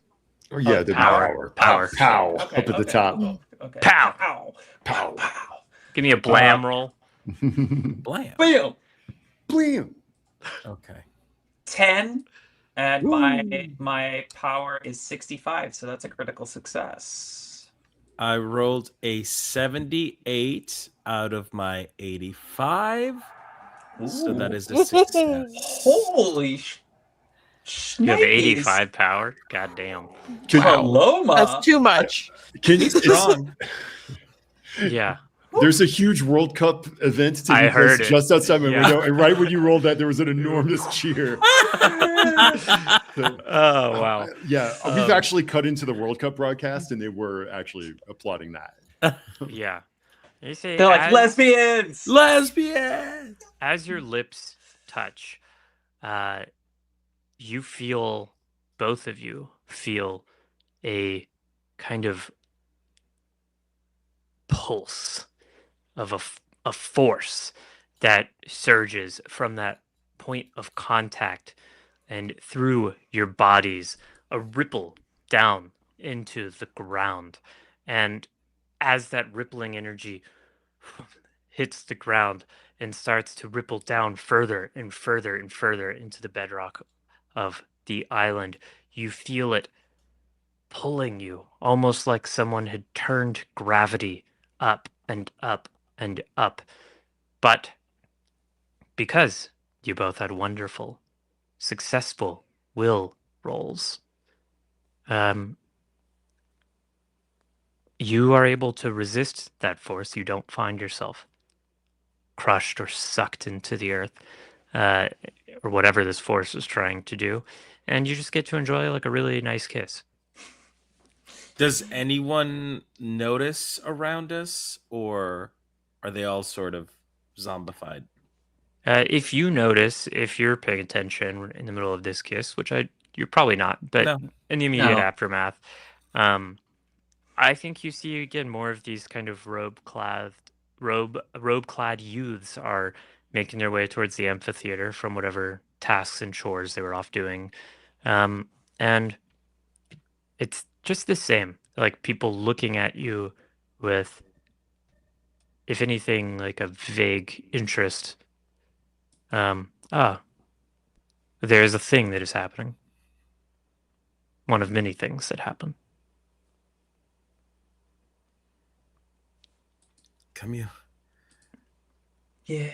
let's go to the docks and get a boat and try to sail away from here. Yeah, please. And I think, yeah, I think I like pull you up and we just start running the way that we came, like backwards through the amphora, like just go back through the whole path. Great. Nike, you find yourself being led to this amphitheater by your opponent, your wrestling partner. And Nike, as a character, would you say Nike is like a spectrum, or what is Nike? Does Nike? How does Nike- Nike feel about kind of love and sex? Nike's demi, so they need to have some kind of connection to someone before they are sexually interested. So I think, and they're very selective about their sexual interest. So I think maybe the fighting connection and having this interest in someone who's really good at their sport, like they almost got Nike pinned, might stir a little bit of interest. Yeah. So you're feeling a little bit of that stirring interest, and um, as you were accompanying each other to the amphitheater, and you settle down on just kind of hard stone seats that have been carved directly into the island itself, and smooth, though, with age. Who knows how many centuries people have been watching performances here in this stage. And as you sit, and there's gentle murmuring, not much. People don't talk on this island much. Yes, people settle into the marmoreal seats. And once the sun has fully sunk below the horizon, all talk stops. All noise stops except for the sound of the wind through the leaves of the sporadic trees that dot this island. And a line of linen-clad youths walk forward, and they are carrying torches, which they place arranged around the stage. And then from behind the stage walks a woman that you haven't seen, Nike, but she's older, and she's wearing what looks like the same kind of robe, though trimmed in gold. And she takes her position in the very center of the stage. Vespers, one. And they all say in unison around you, Vespers, all. And she begins to deliver her lecture. Theoretic sorcery. Magic, as I have so often told you. Magic is a lure, bait for immature minds. Magic.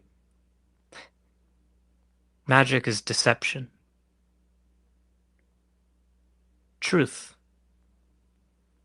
Truth should be the aim of any who wish to free themselves from the eternal, cycling suffering of the body prison.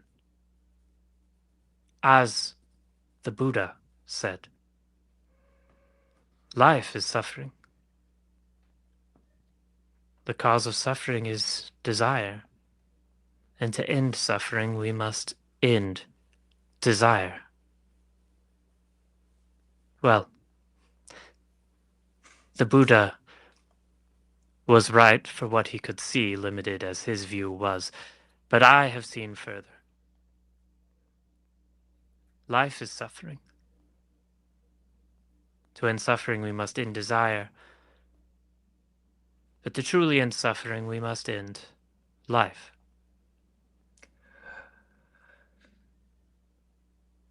Life is desire. Desire is life. A life without desire, once removed, once made complete, desireless. Once we remove the love and the beloved, once all distinctions are stripped in twain, then one sees the truth of magic. For my friends, what is magic but the promise of the manipulation of reality around you? The sorcerer claims he can light a fire from afar, or cast lightning from the sky, or heal the sick. It is the effect of a difference at distance. But once one sees distance itself is lie, you see that magic is lie, and also that magic is truth. For one cannot, as the scientists say, if any of you have read the Principia, you would know, objects cannot affect one another at a distance. There must be a direct causal link, a chain. But once one realizes that all is one, and one is one, and all is all, and all is one, and distance is false, and distinction is lie, and lie is false, and false is distinction, one sees causality for what it is, the true interconnectedness of all being, and magic reveals itself before you in lie. And for this, to achieve this, to become the sorcerers we seek to be, to become capable of magic, to become enlightened bodhisattvas, to become Jesus Christ who walk amongst ourselves, we must, as Siddhartha Gautama said, end life. My children, let me present to you an example. And she steps back and gestures, and two linen-clad youths drag forward you, Fabian Besant, into the center of the amphitheater. Mm-hmm. But not you. Mm-hmm. Nike, it looks like Fabian Besant. But Fabian, you're in a grotto. An underground cave, swirling through lip after lip after lip, and eye and eye and eye. But your body is standing in the center of the amphitheater.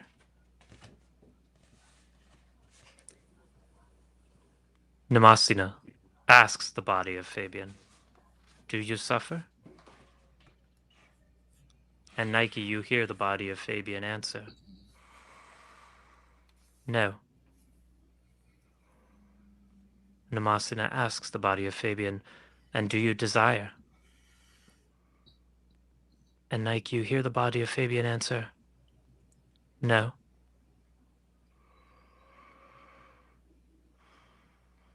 And Namasina asks the body of Fabian, "Wilt thou do magic?" And Nike, you hear the body of Fabian answer, "No." Namasina turns back to the crowd. "You see, this is what is possible for you all. True enlightenment, true wisdom, true freedom. Freedom from your eternal fleshly bonds. No more worrying about the rending or tearing of what you should or should not be. Simply being."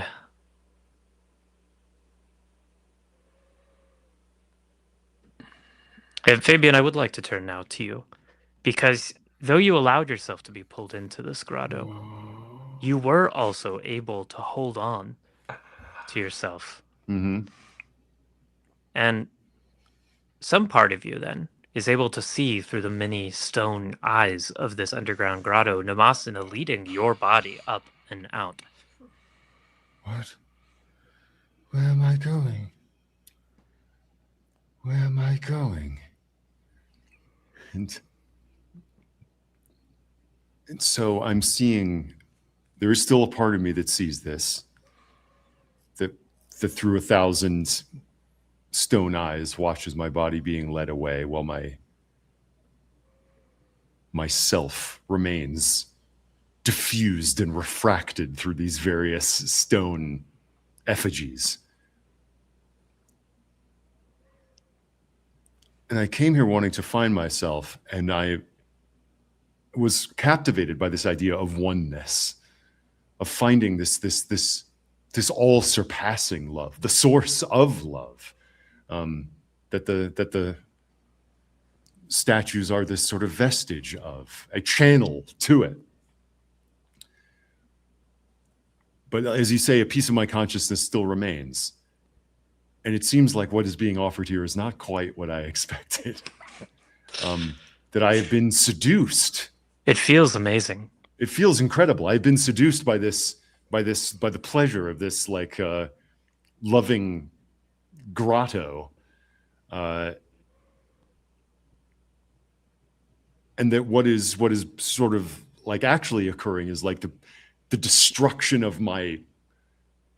I'm diffusing myself, but I'm destroying myself. It's the destruction of my will entirely. It seems. Yes. Yeah, and you're having these thoughts, and because you made that successful power roll, I'm gonna say just you're able to some part of Fabian is able to hold grasp of what Fabian is and maintain Fabian, but at the same time, almost like they're around you in this swirling of emotion that you've become, that you've joined. You hear, feel, think similar thoughts from thousands and thousands of voices. That they are also. I allowed myself to be seduced. Wait. Why did I come here? Is this really what I wanted? But it feels so good. It's offered love and given love.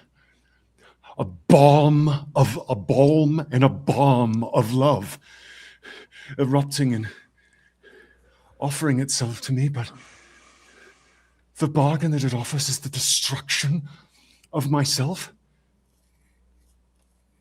Am I really loved if I am not loved for myself? If the only way to love is to eradicate everything that I was? That's not love.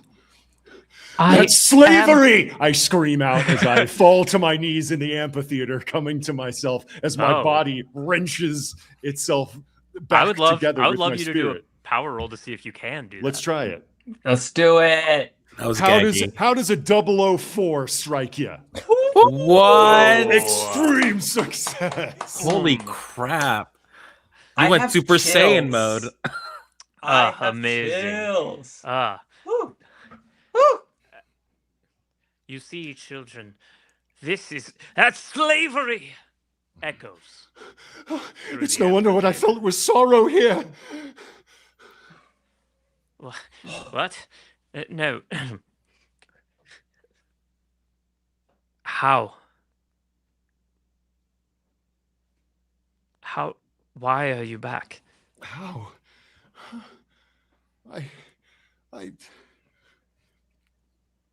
This was what I've experienced all my life, but through other means. I was told to deny my love.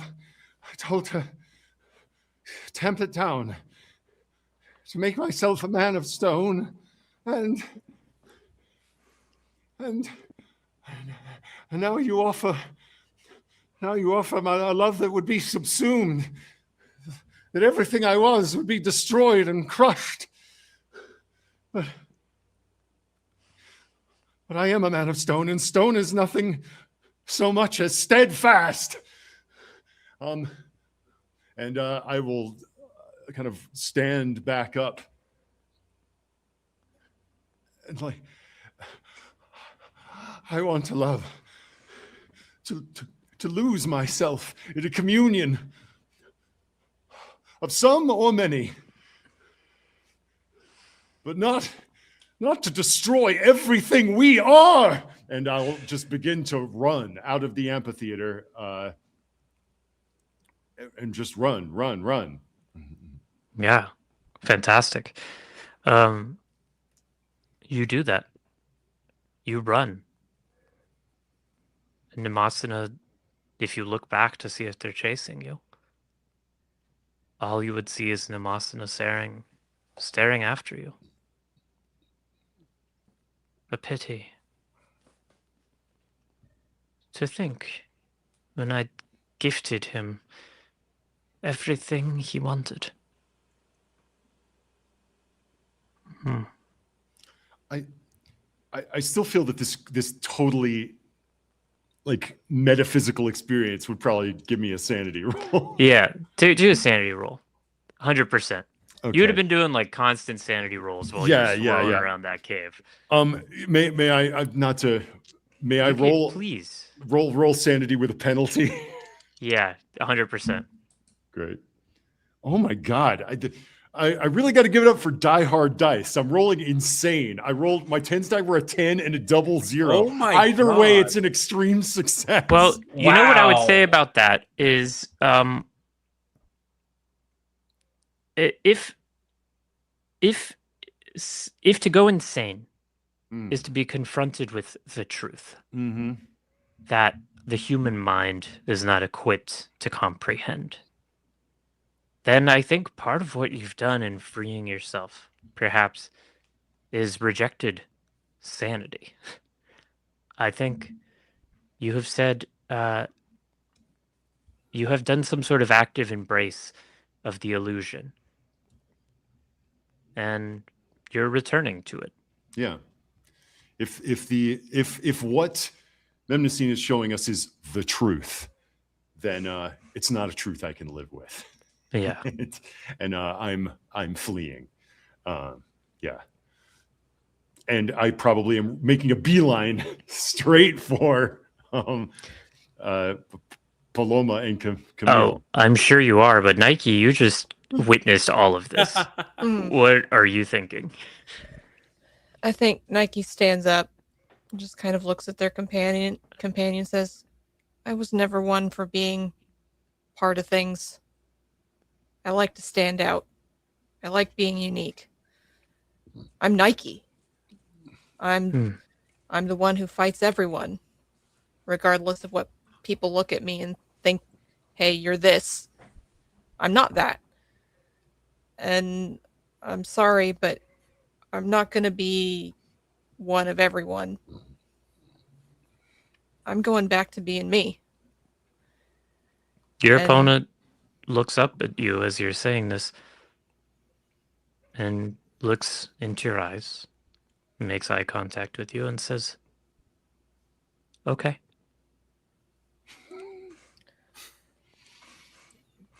It is a shame our bodies will not meet again. Yes, but one should not indulge too much in their own prison, I suppose. Nike just sort of shakes their head, says, "It's not prison to me. I'm free." Mm. And they walk off. And this person watches you go. Fabian, you've just run upon Camille St. John's and Paloma Dorcal, who are themselves trying to make it to the dock. Great. And yes, pelting towards the dock. Yes. Camille goes, "Oh, Fabian, do you see her? She's like reached into her pocket for the cut, and it's just like, oh, Fabian, hi, how are you? Fabian, where were you? Are you Mr. still John. normal? I've seen everything, and I've been outside myself. I was pulled out of myself. Not again.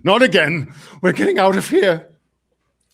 Great. And you're feeling like your old self? And I maybe not touching you, but turn to you. It's like, no, indeed, St. John. I am much changed. And I hustle towards the pier, if there is one. I think just like Camille has her gun just in like fully ready to shoot, but it's just sort of like, okay, let's go. I turn to Camille and I say, Oh, sorry. Camille, this is the ramblings of a madman. Are we to trust him? I'm willing to trust a little more because I think I like look down at my pocket and I just sort of slowly pull a gun out and then slide it back into the pocket. Like enough for you to see it, like just a I quick see. flash. Yeah. Okay. I will trust you. If you think this is safe, I think it is safe too. I don't think anything's safe, honey. But at least this is something. But we should run. We should. This is enough pause. Like Fabian's probably passed us, and I'm like, Oh, let's just fuck it. Yeah. Yeah. Fabian's booking it. Yeah. Um, and away. Nike, are you walking calmly away or are you running? If I see that, because Fabian took off running, if Fabian's still running, I'm gonna take off after them to meet up with them, because I figure they're probably going for a boat, and I don't want to get left behind. Yeah. Yeah. Nike. Run. Nike runs. Nike Fantastic. Yes. Let's do it. And yeah, going Atalanta mode. And is there a boat on the pier? There is a boat. The boat you came on is there. Okay. And it looks like it's just getting ready to leave.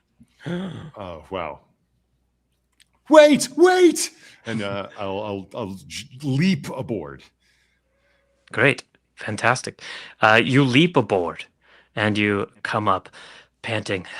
Well, actually, give me a little dexterity roll. An Ooh, athletics yes, roll. yes. That's the stuff. Yeah, you gotta make that jump. Got to make that jump. Oh, it's pulling away from the dock. It's pulling away, yeah. Unbelievable. 33 under 55. Fantastic. Yeah, you leap. You're booking it. You've got a lot of momentum. I don't know that you land gracefully, but you get them apples on that boat. Oh yeah. Thank God you didn't make me roll jump. Yep. Yeah.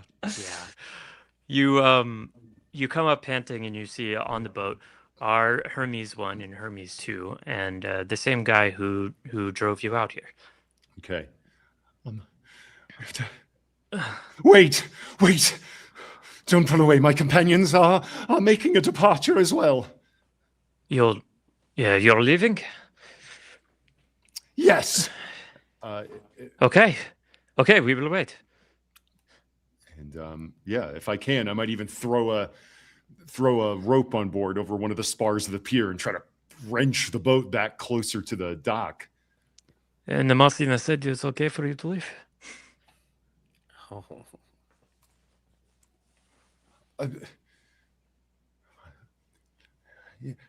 Yes. Convincing.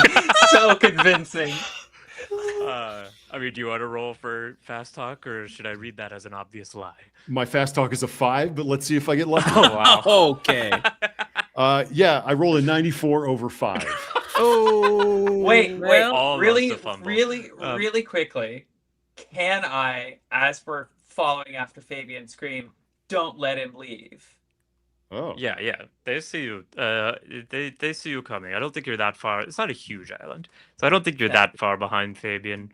At Nike, I assume you're a lot faster than Camille and Paloma, so you might even have caught up to the two of them by now. Ross, would you like to push the roll Are you serious? for $100? Yeah, for $100, Ross. do it. Yeah, of course. Look, I've rolled under 10 so many times this game. Crushing it. Got this. Yeah. I don't know. You let me put got on a this. little show for you. Yeah, let's do it. This is how it's done. Yeah, I turned to him and I'm like, of course I was allowed to go. I'm not one of you. Oh my god. Y'all, I rolled so low, but A 6. not under a 5. A 12. Oh. A 12. Hey. Very close. Oh. Very I close. have failed my pushed fast talk. You have failed your pushed fast talk. You see Hermes, as you look up into his eyes, which are, by the way, gorgeous. Mhm.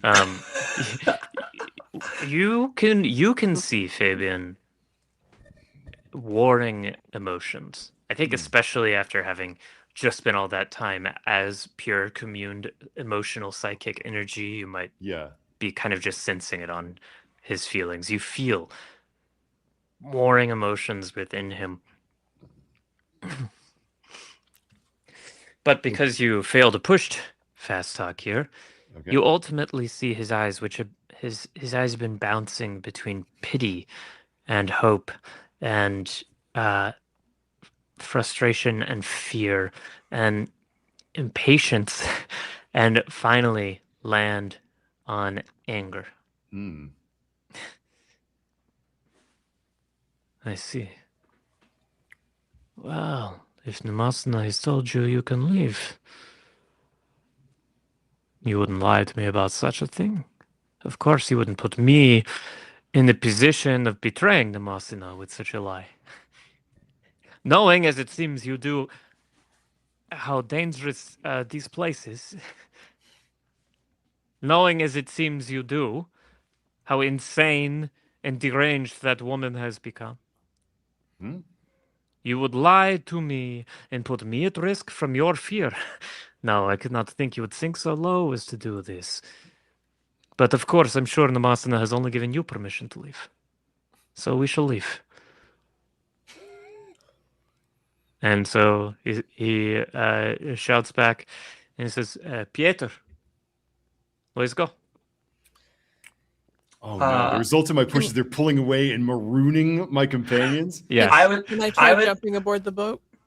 Yeah, can we all try to? Yeah, you can all try. It's gonna be now. I Okay, think because if that's I would like to shoot the boat captain. Whoa! Like a- whoa, you're gonna Holy shoot the moly, boat okay. captain? All right, Yeah. let's take this in order. Because if he's dead, he can't move. We're pulling away. Nike, you can go first. I got a 31 under 70, hard success. Hard success. Great. Yeah, I will say you jump. Even with a hard success, I'll say that means you're able to like grab onto the boat as you're falling because it is pulling away. Camille, it is getting far. Would you still like to make the jump? Sorry, No, not I Camille, wanna sh- Paloma. I'm at Oh, Paloma. okay. Sorry. I'm at Camille's side. So whatever Camille is doing, Paloma is. Camille, are you pulling your gun? Oh yeah, just immediately out and firing. Yeah, I'm waiting for Camille to shoot the shot. Fantastic. Well, before Camille shoots her shot, we are now rapidly approaching the end of the hour, which is the final hour of this little journey, and we are also rapidly approaching $2,000 raised for Tony's place. So, how about y'all just give some more money so we can just hit that 2K before the end of the time, right? That would be good. And you can also make a suggestion when you donate. And you can continue fucking with people, which is great. But now let's get back into it. Camille. Batman. Camille, Yep.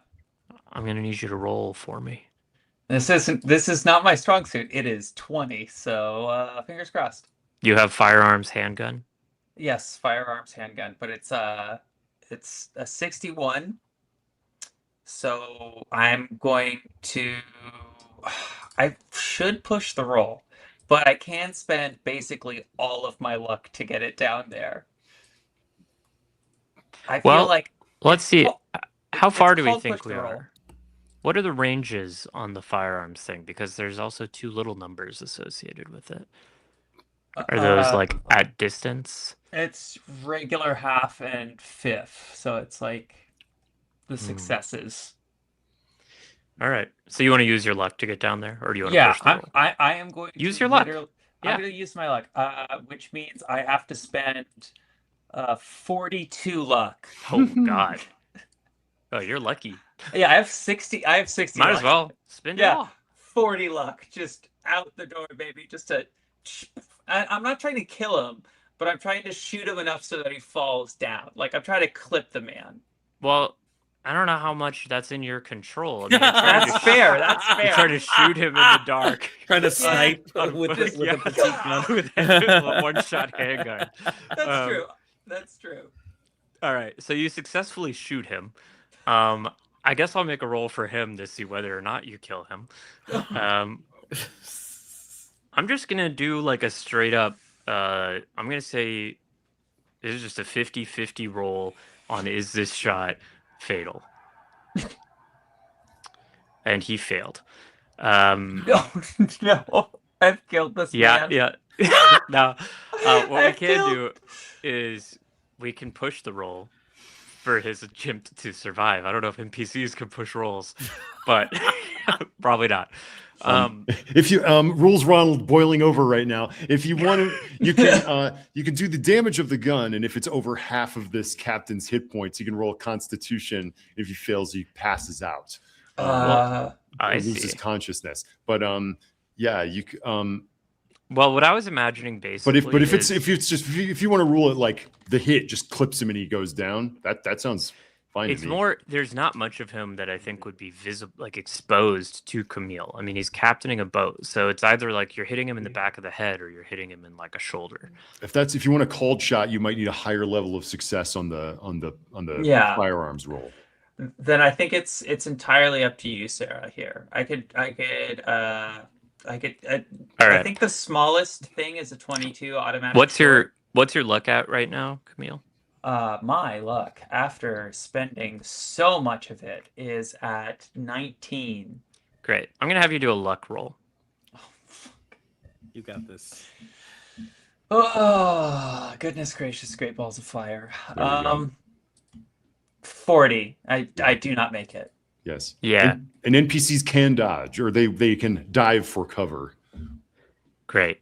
But I'm gonna say, because you're unlucky, and you did succeed on the shooting him, but you got unlucky, and your goal was not to kill him, I still think he dies. Blam. Yeah, I think you just shoot this guy, or at least it looks like maybe he's dying. Love we me don't or know. leave me. The captain, Fabian, you're standing there looking up at Hermes 1, and you feel as the boat rocks backwards as Nike successfully lands, like grabbing onto the back. And just after that moment, after the boat is kind of tilting back forward, you all hear a gunshot echo through this little natural harbor of this island. And you hear Fabian thunk as before you, Pieter collapses to the boat floor, not quite dead, but dying in front of you. And you watch Hermes shout, "My love!" And he collapses to the floor, now holding Pieter and trying to stop his bleeding, which is just gushing. You clipped him right here, I think. He's just kind of gushing blood. Okay. I've done a hate crime during the Pride stream. All right. Wow. I guess we in are the queer violence. All right. In the final Yeah, 15 minutes of this thing, queer.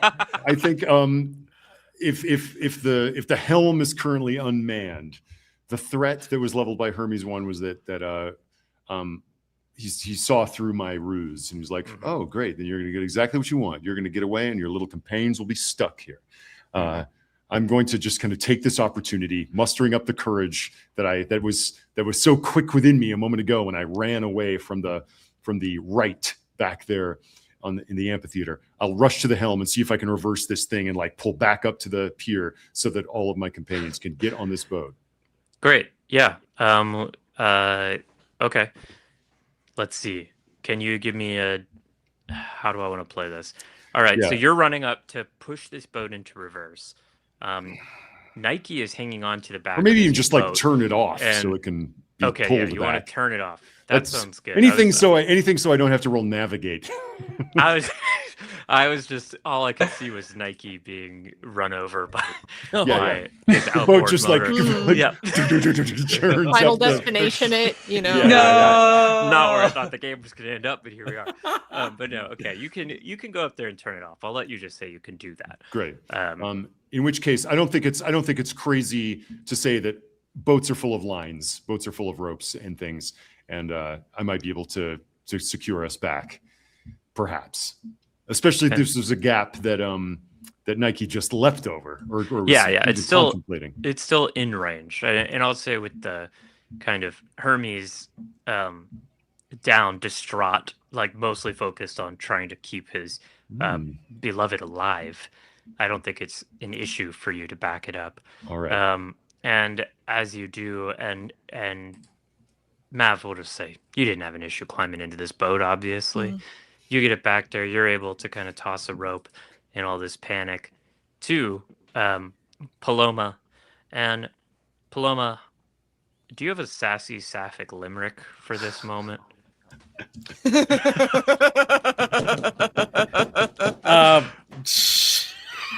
Sure.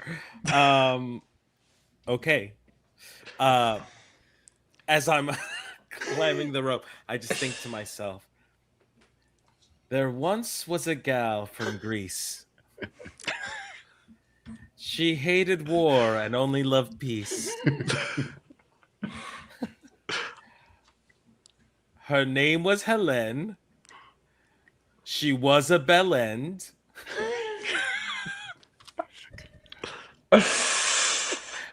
Oh fuck. Oh shit, stick the landing.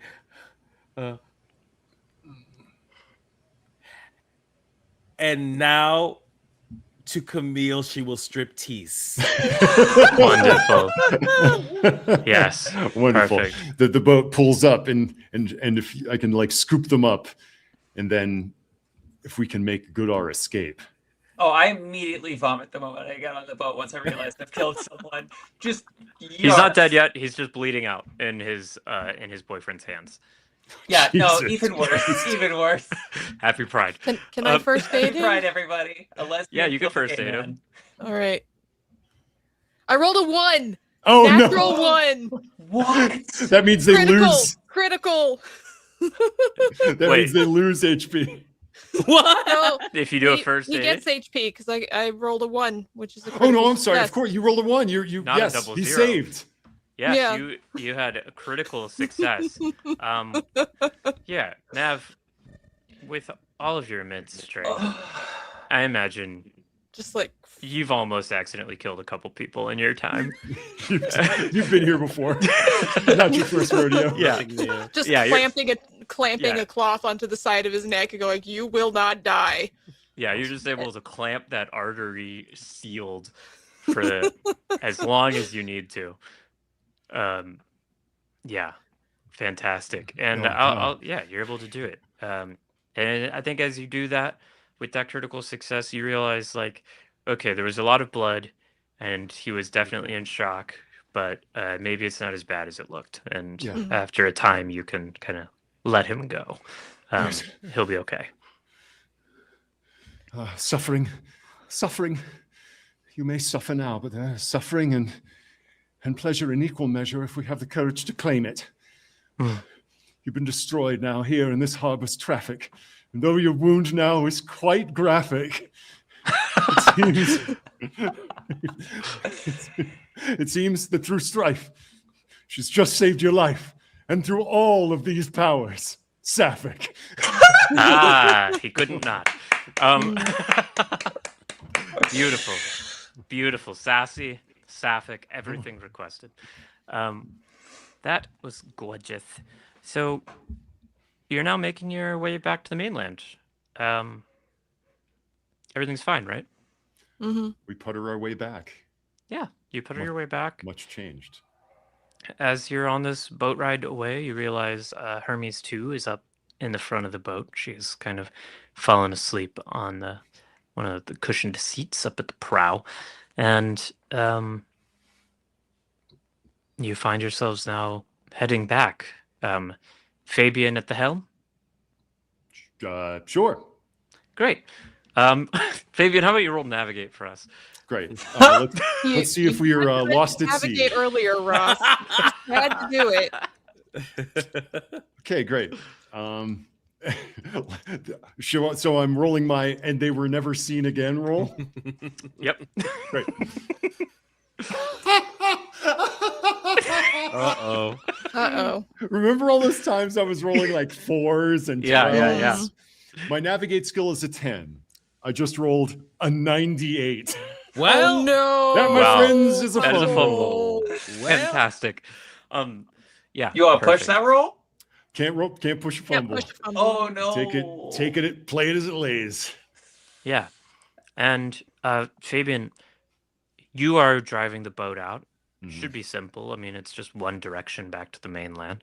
Yes, it's quite simple. And yeah, you know it should be north. You're going north. There's a compass. Right. Yes. And Camille and Paloma, you two are maybe just kind of like decompressing, doing your best to collect yourselves in each other's arms, feeling the gentle rock of the Mediterranean.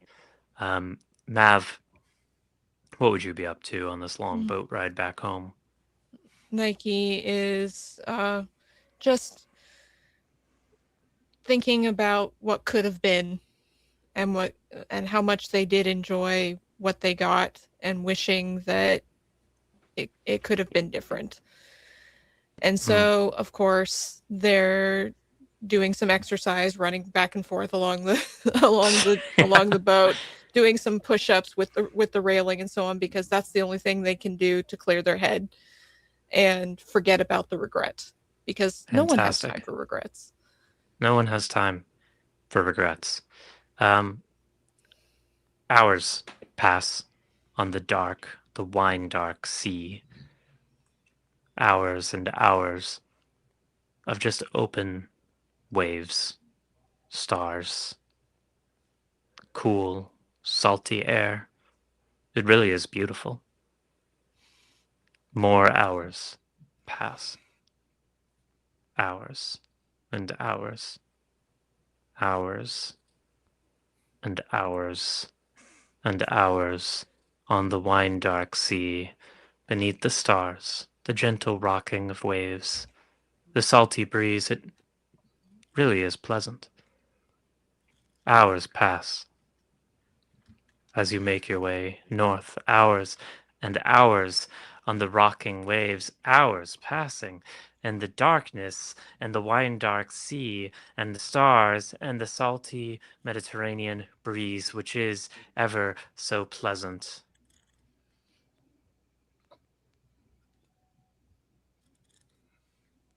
Hours pass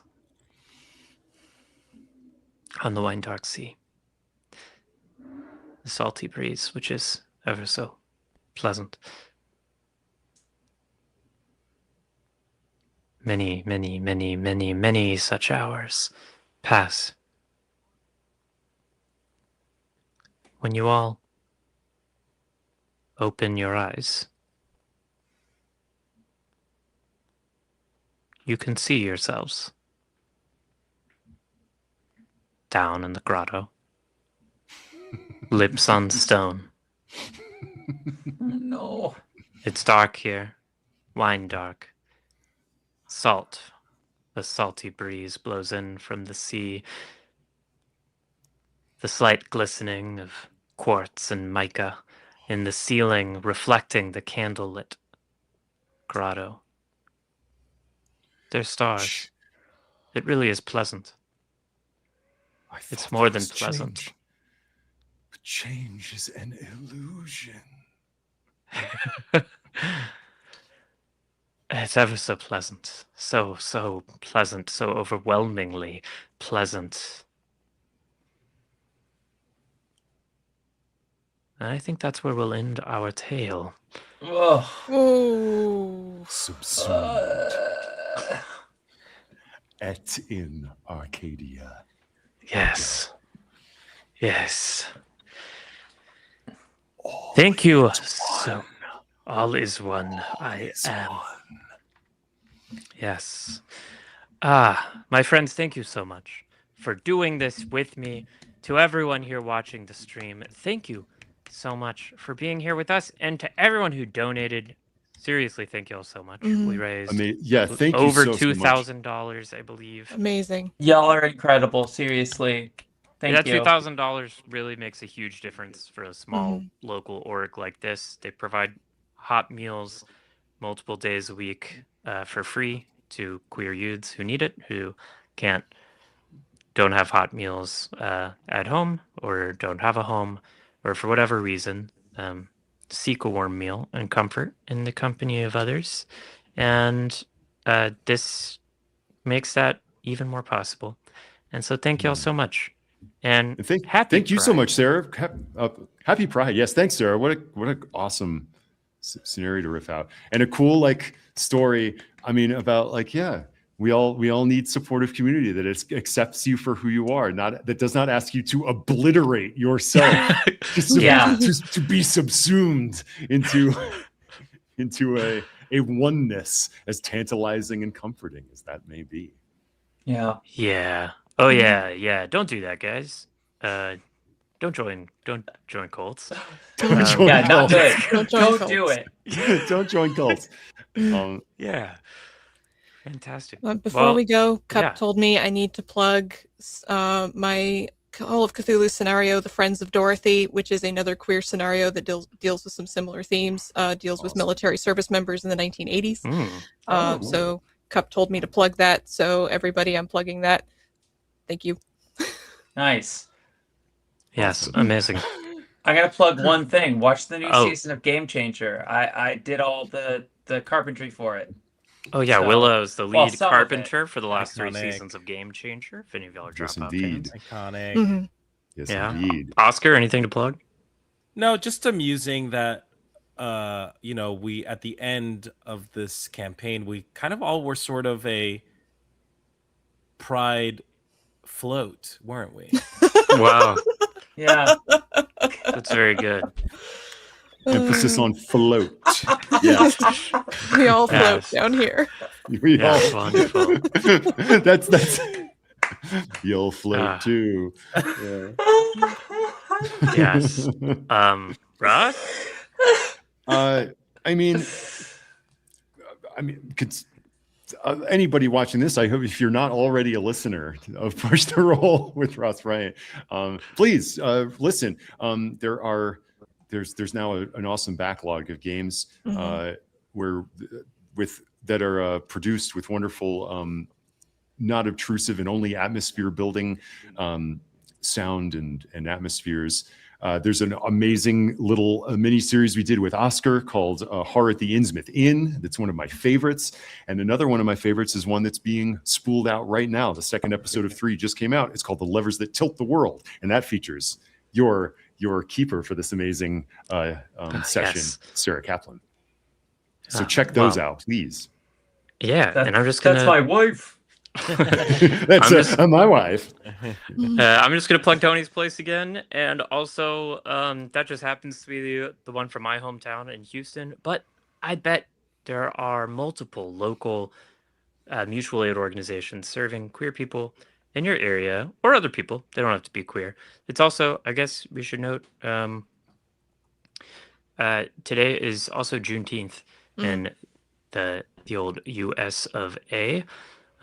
So also be looking out for mutual aid organizations that, of course, a lot of people who use queer organizations are also Black, because queer people cover as intersections with all of the whatevers, intersectionality.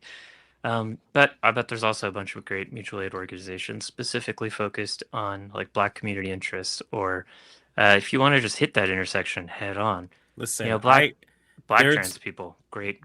There's an people to help. organization that I work with called For the Girls, which is a Black trans mutual aid organization here in Los Angeles. So if you're interested, check it out. For the Girls, GWORLS. Yeah. Oscar. Perfect. Yeah. All right. Thank you all so much for being here. Thank you also so much for watching. Yay. Catch you next time, everybody. I'm going to How end. to end the stream? Stream. How do we do it?